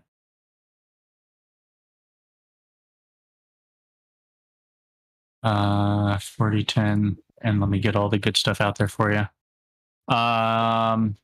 So he suffers a level of exhaustion, if that's applicable to him. No, he is immune to exhaustion. And dim greenish light in a 5-foot radius, so he cannot be invisible. Don't think he was planning on it. You know, just in case someone was like, "Hey, let's make you invisible." All right, 30 radiant. I mean, it definitely hurts him. You watch a lot of the flesh sort of like slop to the ground, but still standing. This guy over here is going to make a strength check to try and destroy that building. Just V clipping into the building. I rolled a 3, so a 9.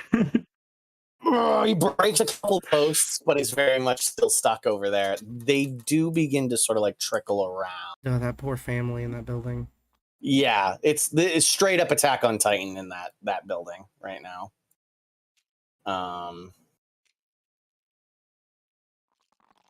They do kind of begin to trickle around into the streets over here. I'm not going to bother trying to pick them up. Imagine that they aren't.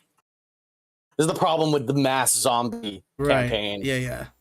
They're just like, so your alleyway has very much just narrowed to this straightaway. And it will close the next round of combat. This one, though, Tim Toothy, this giant, coming up to fight you. You there, Tim? I'm ready. Cool. Okay, first hit. Oh, 13 to hit. Huge meaty fists comes down to the ground, slams into the ground next to you. The cobblestone and rocks break from the impact, but I assume misses you. Like that. Dude, the way you can see the stuff through the wall right now is crazy. Sorry. No, you could see it though. It was weird. Like, Yeah. you know what I'm talking about? Second attack though is a 8 plus 9 is a 17 to hit Tim Toothy. 17. 17. That misses. That misses. Tim Toothy, I'm going to say you grab his fist this time. You you with both your hands grab it and stop it, and throw his arm back. That's his round. That's me. Now, Conversion. Yep. In this alleyway.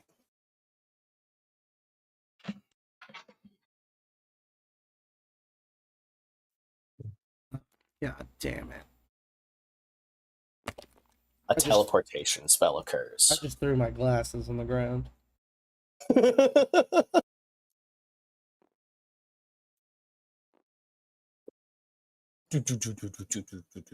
like big sort of like Bifrost-esque teleportation occurs. Right in the middle. And Yeah. 5 figures shimmer into appearance. 4 of them decked in glorious knightly armor with sigils that you recognize, that you saw a few of these in the Elysian Empire, very much house crest. And in the center, wearing beautiful robes, a salt and pepper beard, long hair, also salt and peppered, very much with the like Doctor Strange, like white silver streak down the sides of the hair, in a ponytail. This Archmage's staff in hand with a green orb as the top piece. Stands a man you've never seen in person, but have seen in paintings. William himself has just teleported between you and your quarry. Oh no. William himself just became my quarry. You're not trapped. I'm not trapped in here with you. You're trapped in here with me. And like this man has an air of confidence and self-knowledge that is very punchable. But that's his round. As he lands, the 4 individuals draw their swords, and you see they all ignite with the same sort of flame blade type move that you have on your sword. Brings us back to Tim the Tooth. Gonna raise my hand, point it at William, and just be like, Well, you don't see that. Yeah, you can't see him. I can't see him either. Only conversion season. Yeah. This is literally only conversion. Maybe Eddie? You very much, Tim the Tooth, I was just gonna be goof. have a giant undead giant trying to beat the shit out of you. All right, punching its kneecaps. Pulling out dice. Let's go with this bad boy. It's a 12. Am I rolling athletics? Or actually, no, I'm punching it. No, I'm attack roll. Sorry. I'm a goofy goober. My first attack is going to be 18 to hit. Yeah. Yep. Kick. And then I'm going to roll for my second attack. That's an 8 plus 6. Or actually, plus 8. This is going to be the Artisan Knuckle. So that'll be plus 8. So 16. Does that hit? Yeah. Sick. These guys are sacks of hit points with no. It's literally like a huge amalgam of bodies stitched together. That's going to be 8 points. 3 of that is frost for the first. And then the second one is going to be 7, 8, 9, 10. 10 points. Okay.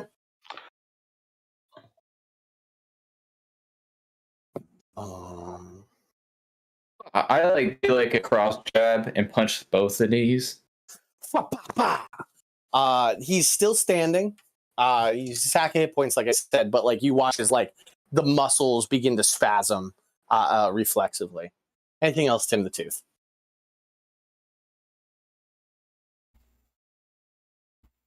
Whenever you another creature damage. Okay, never mind. Jelly still has her round. Yeah, I was about to say. Jelly is gonna chase the clone. It's not a clone. Yeah, that's that's the not a real clone. deal. Sorry, excuse me. Jelly's gonna chase OP. Jelly chases original poster up onto the roof as best as she can. She's so drunk. She really is. Okay, that's where she is. She gets up there. She scrabbles up there. Take your attacks. Jump attack onto this man being OP poster. That's going to be Shadow Ban him. gonna be what's her guess? Pretty good. 17 plus 5 or plus 6. 6. Yeah. Yep, just jumping on his face, basically just like covering his vision at this point. Okay. It's just a grapple. It was just a grapple attack. Cool. Yeah. Next up is him. It's his turn. Mm-hmm. Grappled. The grapple condition. I always have to look it up. He read that book and she's super strong. His movement's reduced to 0. I think that's the only real effect. Okay, he's just gonna try and kill her. Takes his shadow blade and goes, "Fuck you." 25 to hit. Once you're grappling somebody, you can attempt to restrain them. That's what you gotta remember, and then that gives them disadvantage and stuff. Damn, not the grapple. Feels bad. Yeah. 21 points of necrotic damage to Jelly. Jelly's gonna get knocked down at that point. Damn. That's the third hit she's taken. This guy hits her one time, and then what is Jelly's AC? I rolled a 4, which means an 18 to hit Jelly. So her AC is really low. Okay, it's 12. Because she doesn't wear armor. Everybody, Tim Toothy, you like knock this giant, and he like staggers back from the blow, giving you vision to see Jelly, who runs up and grabs his face, and you're like, "That's my girl. That's Jelly." And then you watch as this guy's sword just cuts straight through her, and her bottom half falls from the roof to the ground. Oh no! Jelly falls onto the roof. Eddie, you see half a goblin on the roof, eyes wide, as her bottom half flops down to the ground. Not the other goblin. That's a dead goblin, you guys. That's 2 halves of a dead goblin. Not true dead. She wasn't true dead. She's got like 68 health points. I did. So I brought her to 0, and then I attacked her twice, which is 4 failed death saves. Yeah. Oh my god. Yeah. So Jelly is dead, and I just sort of, put a bit of polish on the death so that it was very cool and cinematic. But no. Yeah. So that's his. He is then going to hop down and like land on Jelly, and then go into a duelist's position, kind of an Obi-Wan position, and continue to fight Eddie. And he looks down at the dead goblin at his feet, Eddie, and looks at you with this sick smile and goes, "You ready to join it?" That's his go. I call him a cat and bird, which I assume is a very derogatory term. Bird culture. In bird culture. That was very cat-like of you. Use a slur in bird language. I do. That is exactly what I'm doing. Right. Okay, Craig, it is your turn. I pick up speed. I look back and tell Clarny and Eric Cochran, There's only one cleric left. He's got the bag. We gotta get it to you, and we gotta get you back to the palace.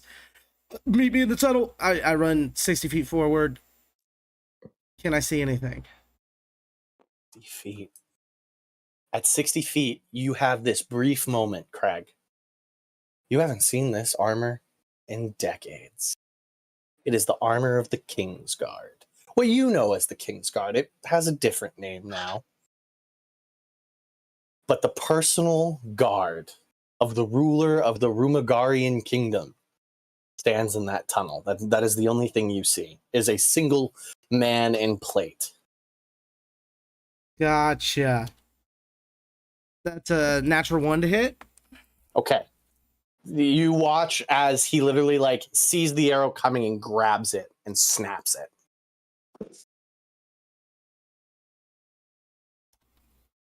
18. 18 to hit the guard. Hold on.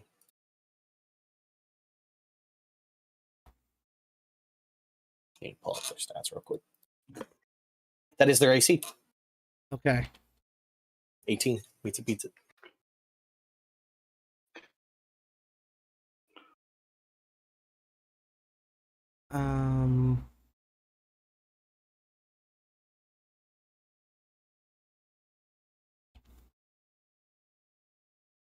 Sorry, I'm rolling in dice room, just typing it out real quick.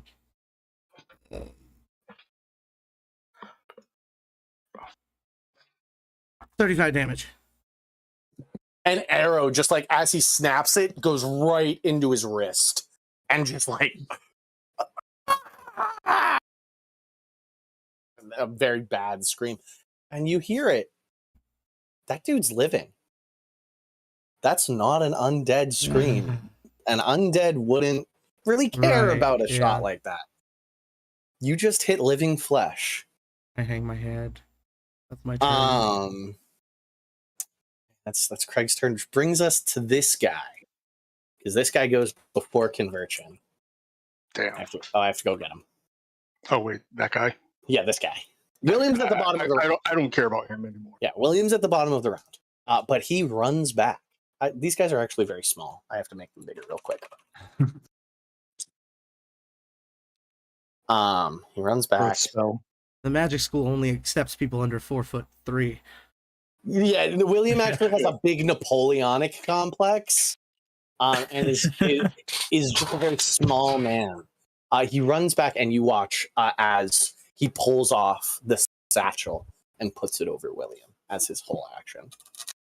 So William has this bloody satchel of gems. Go ahead and make me a perception check, conversion, just to see what you see from the gems within, which you didn't really get a good look at in the dim light. Nope. Okay. 11.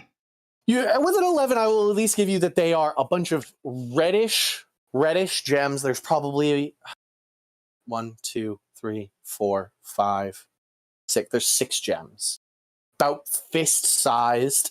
Most of them seem like blood red with a bit of gold accent.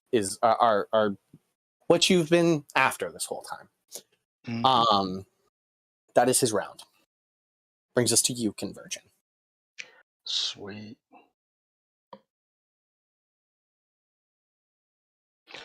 I am going to go ahead and cast Sleep. Okay. It is one of my domain spells. Okay. At what level? 4th. Okay. Roll. So I don't know. I know it's like a bunch of dice, and it's at 5. lowest hit points first. 5. Which is going to be the cleric, most likely. It's going to be a total of 11d8 hit points. Okay. Roll your 11. Are you going to roll it in? And yeah. At like 5, I start rolling them in the dice room.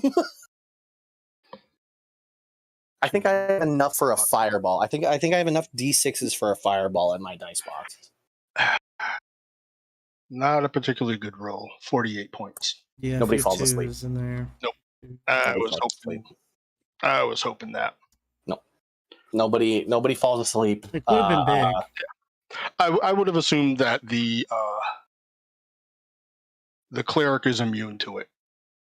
The guy that I've been chasing. Yes, actually, he is undead and so is immune to it. It was actually, and the cleric has more health than the dude that just got shot now, and so it was him. He was. Yeah, I was hoping to at least get one of them. Yeah, it was him, and you got about half of his health. Like you needed to double the sleep dice that you rolled to put him to sleep. Yep. These are, Knights of the Realm. No, I was kind of hoping that it wouldn't be quite so bad, but as you cast the spell, you see William knee-jerk, like moves his hand and then stops with a little smile as he recognizes the spell you are about to cast and knows that it will be fruitless. I figured that's why he cast that spell. It's like nobody's gonna counter a sleep. Yeah. I will, however, yell out, William! Craig, your suspicions are confirmed. Yeah, you had this sinking feeling, and as Conversion yells that, you were like, we are fucked. We are fucked. Even if you truly believe you might not be, there is a man who has already lost a war to this guy in you, Yeah, no. Are fucked. Bum, ba-dum, bum, bum, bum, bum. So is that your turn, Conversion? My intention actually is to yell it loud enough so that the two fighting on the other side of the temple. Yeah, that's a great call. Yeah. I will roll for the mad one. Is the mad one? He doesn't give a fuck. He's here for the blood sport of it all. He here to kill. He kill. It's just Wojtek on adrenaline. Solnar. Oh, yeah. I rolled a 2 on Solnar, so Solnar is also very much just like focused on the fact that his city that has stood for millennia seems on the brink of destruction. And the rest of us hear that? Yeah, you guys are very focused on what's going on. And you who have served on a boat, fought on a boat, dealt with storms on a ship, with this man as your calling post, you know when your captain calls out through the ring of battle. So that's Conversion's turn. Actually, I am going to move. Okay, and where are you going to go? Out of the tunnel. Back through the tunnel. Okay, back to your friends. Nope. Out through the other. Out to Solnar. At 60 feet, I will say it gets you to the end of the tunnel. So you are like hovering, like essentially where it actually has you hovering right here. Okay.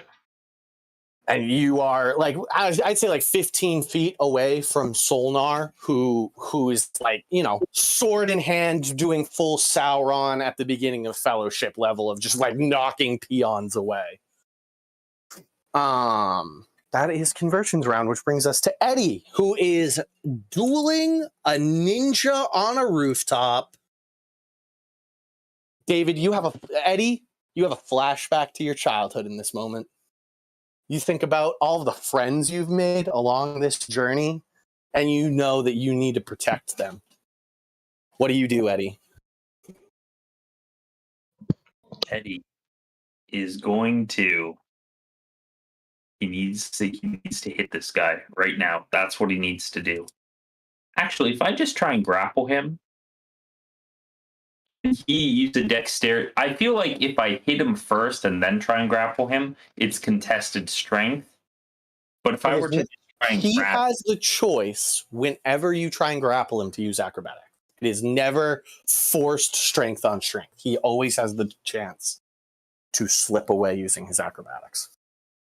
All right.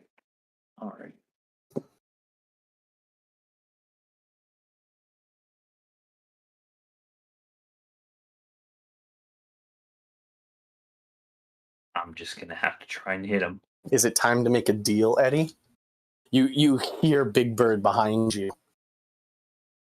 Big Bird, what do you got for me? I will make a deal with you, Big Bird. What do you got for me? Okay. You feel yourself kind of course with a little more bird power, a little more bird strength. And you can go ahead, if you want to grapple him, you can roll it with advantage. All right. Eddie's gonna lunge at him.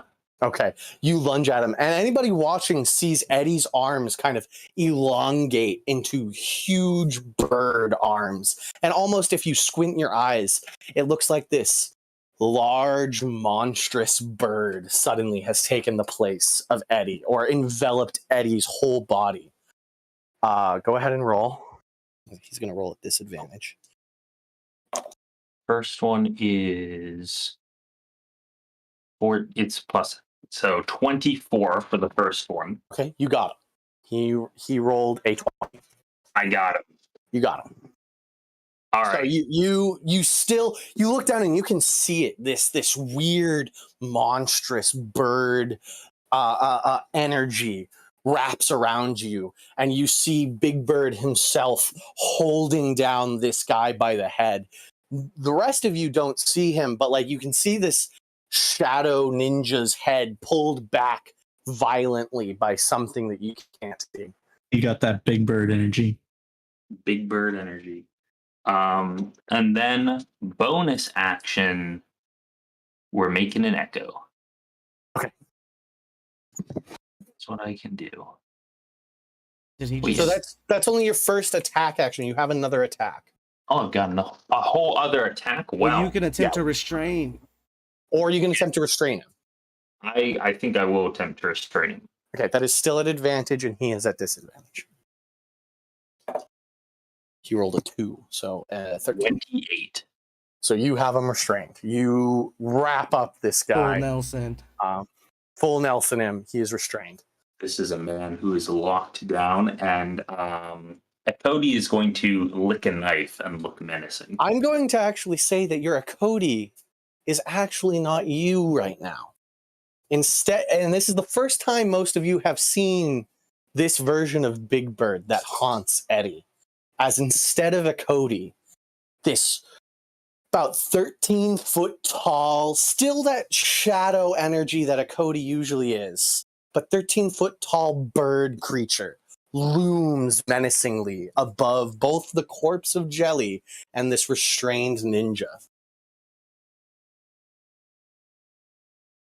Feel the bird coursing through me. So this wasn't an attack action, right? This was your attack action, yeah. This was your full action, was this round.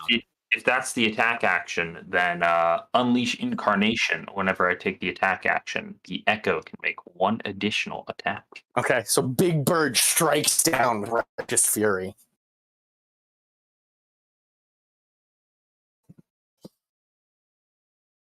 That is a 13 to hit. That misses. You rolled with advantage, right? No, He's restrained. He's Yeah. Restrained, you have advantage. Restrained. yeah, Do but it again. with advantage, that's definitely it's a 2 on the second. So. Okay, so yeah, you still miss. He like still kind of like manages to just barely push his body out of the way so that Big Bird misses with his giant beak. Okay, that's Eddie's turn. Is that gonna be a second multi-class? What? Paladin. No, this is he's devoting himself to it. no, because it's not. It's still Warlock. It's still a pact, but he is. They are Growing tying stronger. themselves to Yeah. each other a bit more, and we'll get into that later. I have machinations for that. I'm being Where's the Clarny? It's a Jinchuriki, David. Oh yeah. Where's Clarny? Where'd I put him? There he is. You're right next to a giant, like a huge undead monstrosity has just wandered up to you, Clarny. He like stumbles back a little bit. You see the body of your goblin over there. You hear Convergin yell your most hated villain's name. You're unclear as to why, but you have a sinking feeling.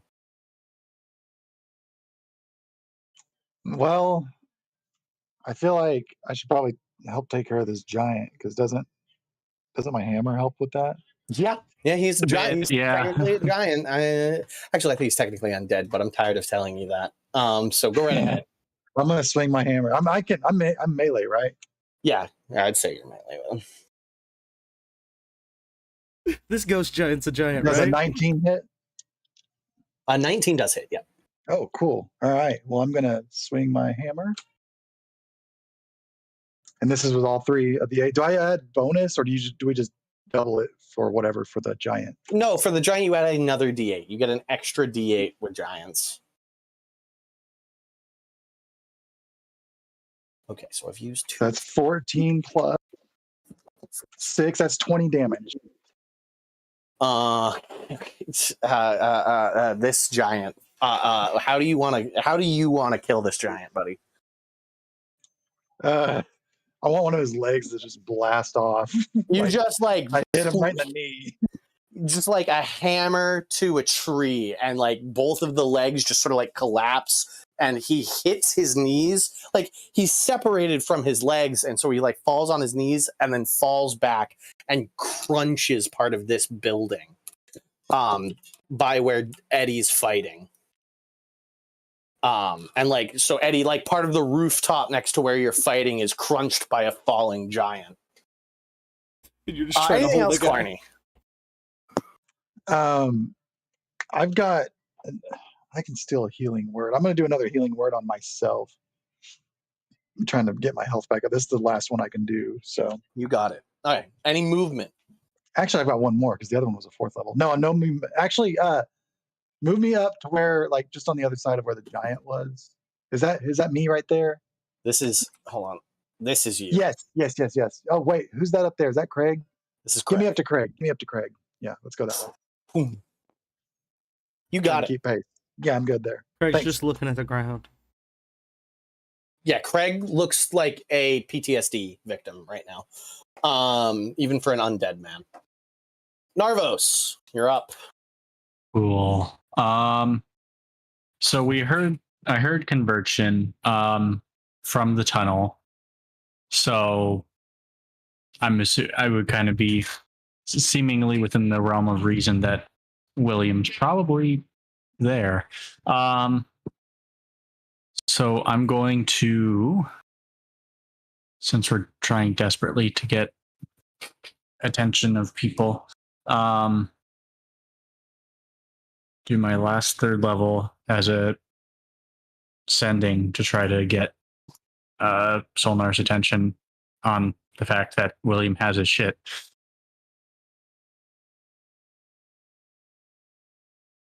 Okay. William's here. He has the stones. Tunnel right behind you. He's right behind you. Okay. Like in the tunnel. Okay. That thing. And I didn't say it, so I can't do it. Bummer. Oh well.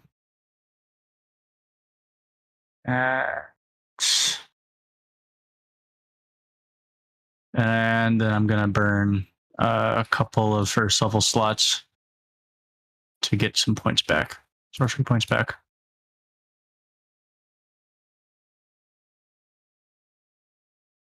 Is that your turn?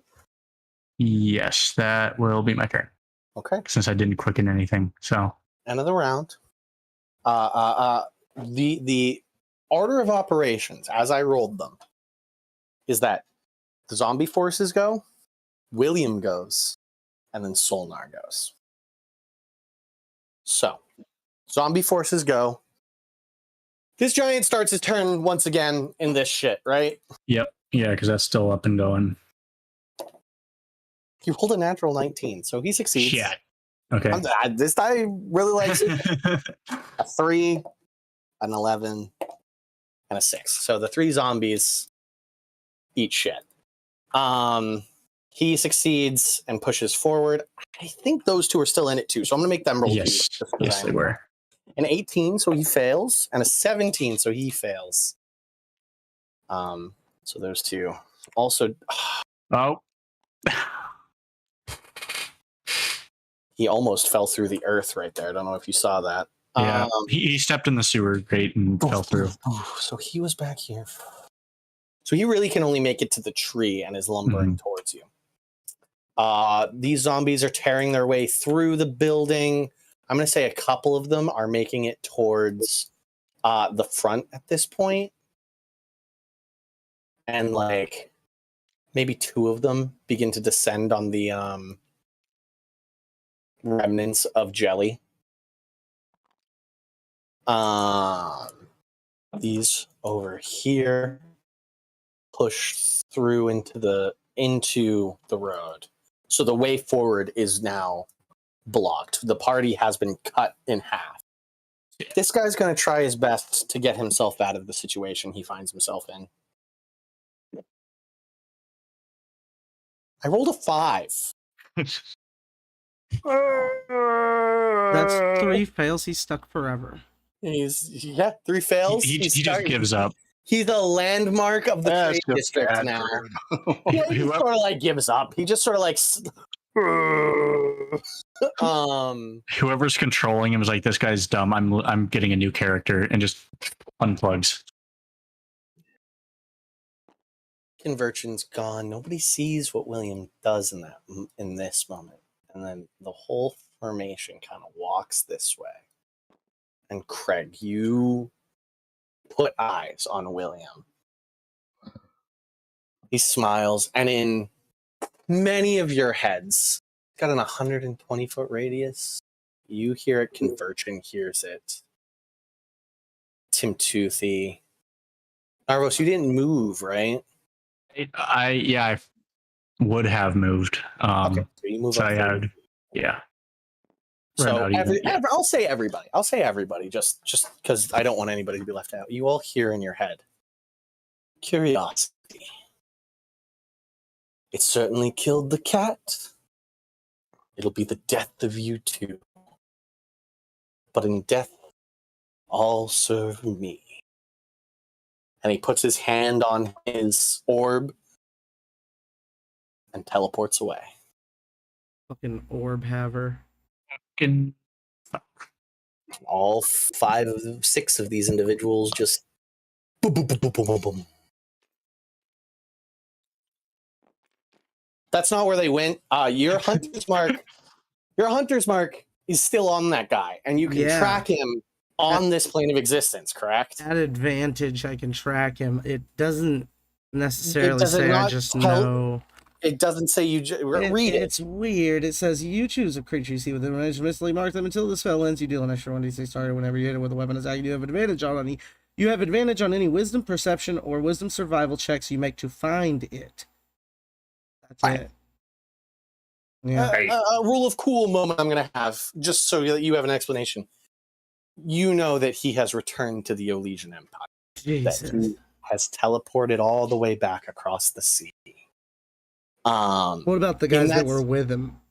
Everybody. Yeah, he can't straight up teleport. So eight individuals just can be like, and we're fucking off. At the same moment, you watch as a very stark change in every undead that's fighting occurs. They go from trying to do as much damage as possible to an immediate retreat, an immediate back off, in a bit of a fallback where a good portion of these zombies are still going to be killed as you 300 hold the line while the several thousand continue to retreat. But yeah. What needed to be done has been done. There's no need to continue this carnage. What's their plan? To swim? It looks like currently you don't see it. Converging can see it as he's hovering over there. You see the ones closest to the shore begin to just walk back into the ocean. And some begin to climb back onto the boats again. Wow. Solnar does not. Solnar, on his round, turns, looks into the tunnel, and smites the tunnel. Literally, you guys can see it on the other side of the tunnel. This just beam of radiant fire just scorches the tunnel. About 6 seconds too late. Just too late. It is Conversion. You probably are stunned for the next round, to be honest. It is very bright for you. But yeah. You watch as a good portion. You guys spend the next. You do still have a single ninja. He is not going to just surrender. So what do you do? I'm not going to break initiative. We come back to the top. He's actually first. Tim Toothy's actually first. So Tim Toothy, what do you want to do? You see that the zombies. You heard. It really don't matter. He's just gonna run up and grab Jelly's body parts. Okay, you on the ground is Jelly's bottom. There are actually a bunch of zombies surrounding him. So do you like beat them away? Yeah, literally. Yeah, you just knock them away. You splatter their brains across the rocks. I'm not even gonna make you. They're literally like shit zombies. Nothing for Tim Toothy. You grab one, smash it into the other one's head so that both their heads explode, and then just curb stomp the third as you pick up the bottom half of Jelly. You see the top half up on the roof, an arm hanging down, an ear hanging over, right below where Eddie has the Shadow Ninja in a full Nelson. Yeah, I'm just gonna keep on collecting parts. Okay, so you climb up, and you are Tim Toothy's like right behind Big Bird, and is just like pulling Jelly close, ears streaking down Tim Toothy's face as he pulls together and starts to just like kind of grossly push the two parts together as if that will fix it. I mean, it will when we can cast spells later. Right? It will when they can do stuff about it. And is that Tim Toothy's turn as he just has this horror moment? Yeah, just all the body parts just cradling it. Yeah. Tim Toothy is a hurt man currently, and I respect it. Craig, you are kind of also in a horror moment. Oh no, Homeboy goes before me. Oh yes, Homeboy does go before you. Thank you. He's restrained. David, roll me an athletics check as he attempts to do the escape jutsu. That's not a real jutsu. It is now, David. I got a 28 on my escape. 28? Yeah. Christ. Is he the whole Kage? He has to do strength to get out of this, right? No, he can use his acrobatics. That's the point. You can always use acrobatics to get out of things. Yeah, he got out. All right, so he wiggles out of that, but that's his whole round. He breaks out of the full Nelson, and you two roll away from one another and stand back up. That's his round. Brings us to Conversion, who is right next to Solnar. Oh no! Now it's my turn. I just fall. Oh, I'm sorry. I fall on my knees and don't do anything. Oh, you fall to your knees. A single fly tear rolls down your cheek. Conversion. I will fly back to where the other group is. Basically, just turn and leave. Okay. Yeah, you see Solnar begins to just like clean up shop around him as like the fight in the zombies essentially gives as they've been given the order to pull back. I will fly back to the group. I don't know if I can get to Jelly before the minute's up. I mean, it's only been like 12 seconds since Jelly was torn to bits. Okay. So if you full move back, you kind of make it to the roof, but not to Jelly. Yeah, I will be flying back and looking at them and looking at the group, seeing who's where and what's going on. You see a broken Craig as Clarny pulls up and like puts a hand on his back as Craig is not dead, but like a broken man on the ground. You see, as you pull up over the roof, you see the torn body of Jelly in Tim Toothy's arms, and you see down below Narvos and Velran squaring up against the giant, who doesn't seem to understand that it's time to leave. Okay, so that'll be basically my turn.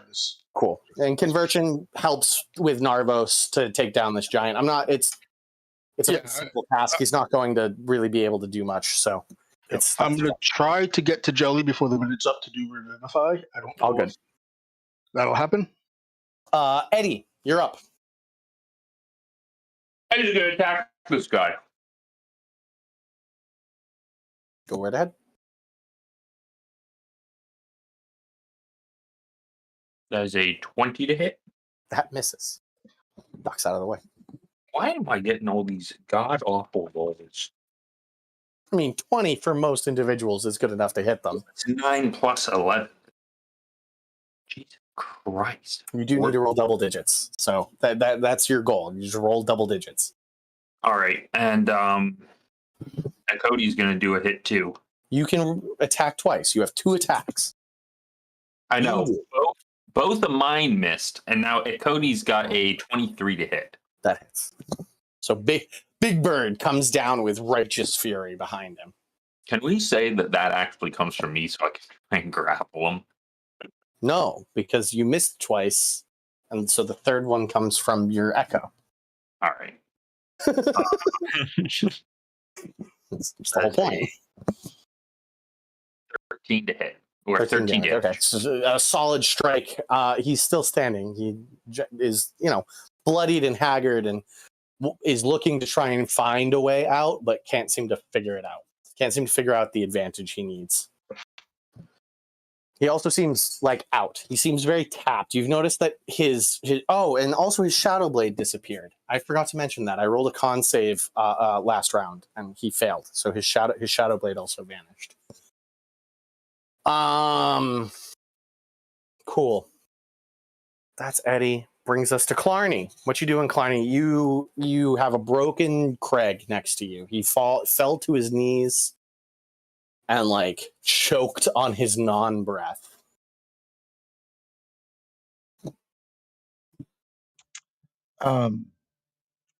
Is he afflicted with something? No. The Sadness, Okay, terror. okay. It's a Broken man who heart. just Don't pad me on it. yeah, it's a I mean, he's hurt though. He's he's an 8 hell.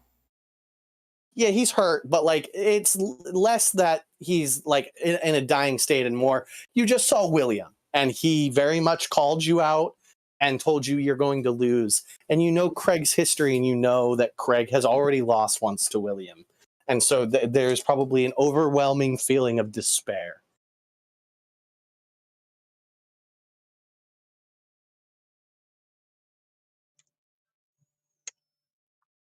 There's not really much for me to do. I'm not good with these situations. Just a coarse hand on the back kind of smacks you a little bit. It's only been 15 seconds, right? So Jelly's probably still conscious right now.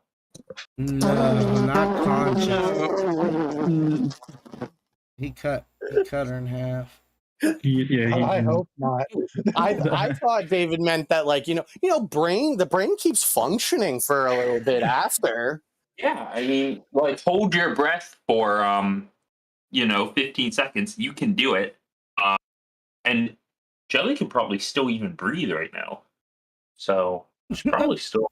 So in a horrifying turn of events, actually, we cut back to Tim Toothy, who's holding the body part of Jelly, and Jelly grasps his thumb and goes, Don't you worry about me. Blood spittles down her chin. You live a good life. Don't hold yourself back for me, Tim. Oh, this is real life, Trevor, and I'm trying not to cry right now. You can thank David for this scene. Yeah, thanks, David.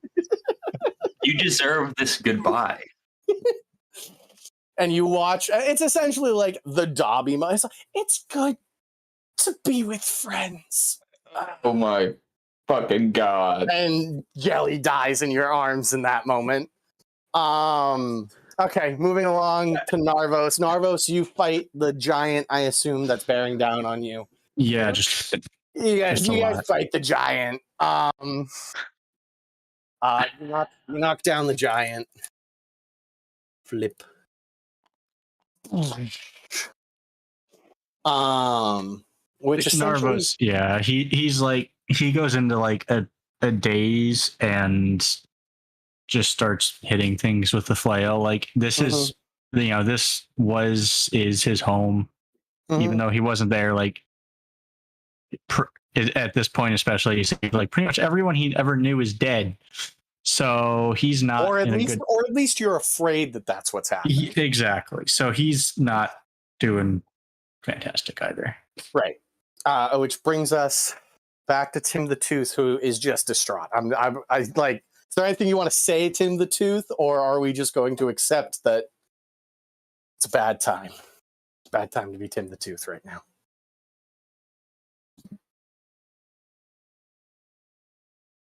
Is it my turn? Yeah.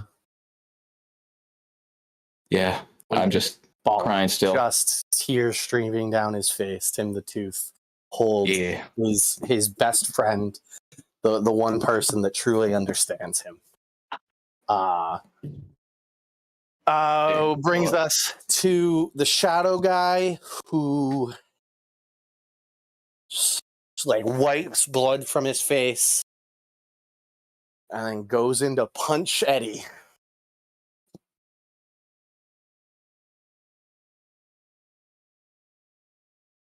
How's A that? 27 to hit. That hits. And a 16 to hit. Doesn't hit. Okay. So you take 17 points of bludgeoning damage as he just clocks you in the jaw. I'm still standing. That's his round. He's actually he has a bonus action. He can take a bonus action attack. A single bonus action attack. His fists. A 23 to hit. That hits.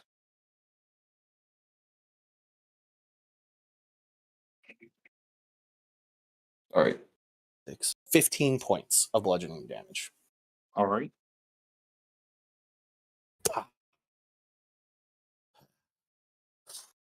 And now it is Craig's turn.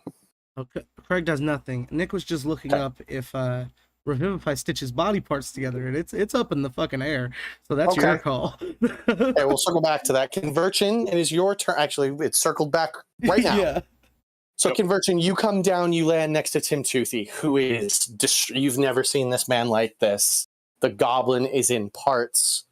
Do you have the capability to cast a higher level, or is it Revivify or Bust? I can do. Hang on a second. Because I would say with your abilities, you would look at this and know that it is a crapshoot whether Revivify will work. A higher level version would be the ticket. I can do a level 4. I don't know if that would. No, I meant like a different resurrection spell. Oh, I do not. Okay, so 3rd level Revivify, pump it in. Okay. Tim the Tooth. Are you there, buddy? Yeah, I'm here. Sorry, I grabbed not my mouse. I would like you to roll me a d20. Oh, beans. It is a DC of 11. You don't add anything. You just... No, I'm sorry. It's a DC of 9. It's one less, not one more. If you roll a 9 or better, that's what you're after. Looking for that D20 I rolled earlier that had a natural in it. I feel like there's some more juice in it. Get the juice. I just need the juice. Just give me juice. God dang, it's gonna be the last item. He's his juice. All right.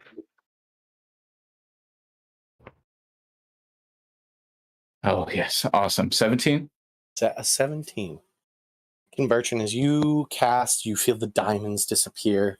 You watch as Tim holds together Jelly and his tears roll off onto Jelly's body, and you watch as the tears themselves fill in the spaces torn apart by the sword. As Jelly forms back up, she coughs up blood. Oh, Tim. Oh, Tim. And she like grabs you and gives you a big hug. Nice. Nice. Cool. Eddie, you're up. All right. I'm looking at this guy, The camera is panning. It zooms in. I'm gonna do a charge forward, kick him 3 times in the chest, punch him up in the air, and then slam my whip into him to hit him back. That's the battle plan. Okay. All right. The Eddie barrage. I got it. Yeah, Eddie's barrage. Bird barrage. The bird barrage. Yeah. Birdage. All right. It's a stretch, Birdage. I will let you roll 4 attacks. You are going to take a point of exhaustion. Yeah, 20 on the first one. Okay. There we go. You know what? Eddie, instead of that, you're still going to take the point of exhaustion. Go ahead and roll your damage because it's fun to roll rocks. But we are instead going to turn this into a cinematic moment as he has like 20 hit points left. You all watch as Eddie, once again, sort of enveloped with this purpley bird energy, runs up, hits the dude in the chest, and sends him flying like 6 feet in the air. You watch as Eddie's muscles tense and he jumps up into the air, kicks him a second time, a third time. They're now like 20 feet above the roof. He comes around with his whip and slams the full force of the whip down onto the guy's chest and sends him flying back to the roof, which he lands and breaks through the roof into the destroyed building underneath. And Jelly, Tim Toothy, and Convergent all jump down from the roof as the whole building collapses.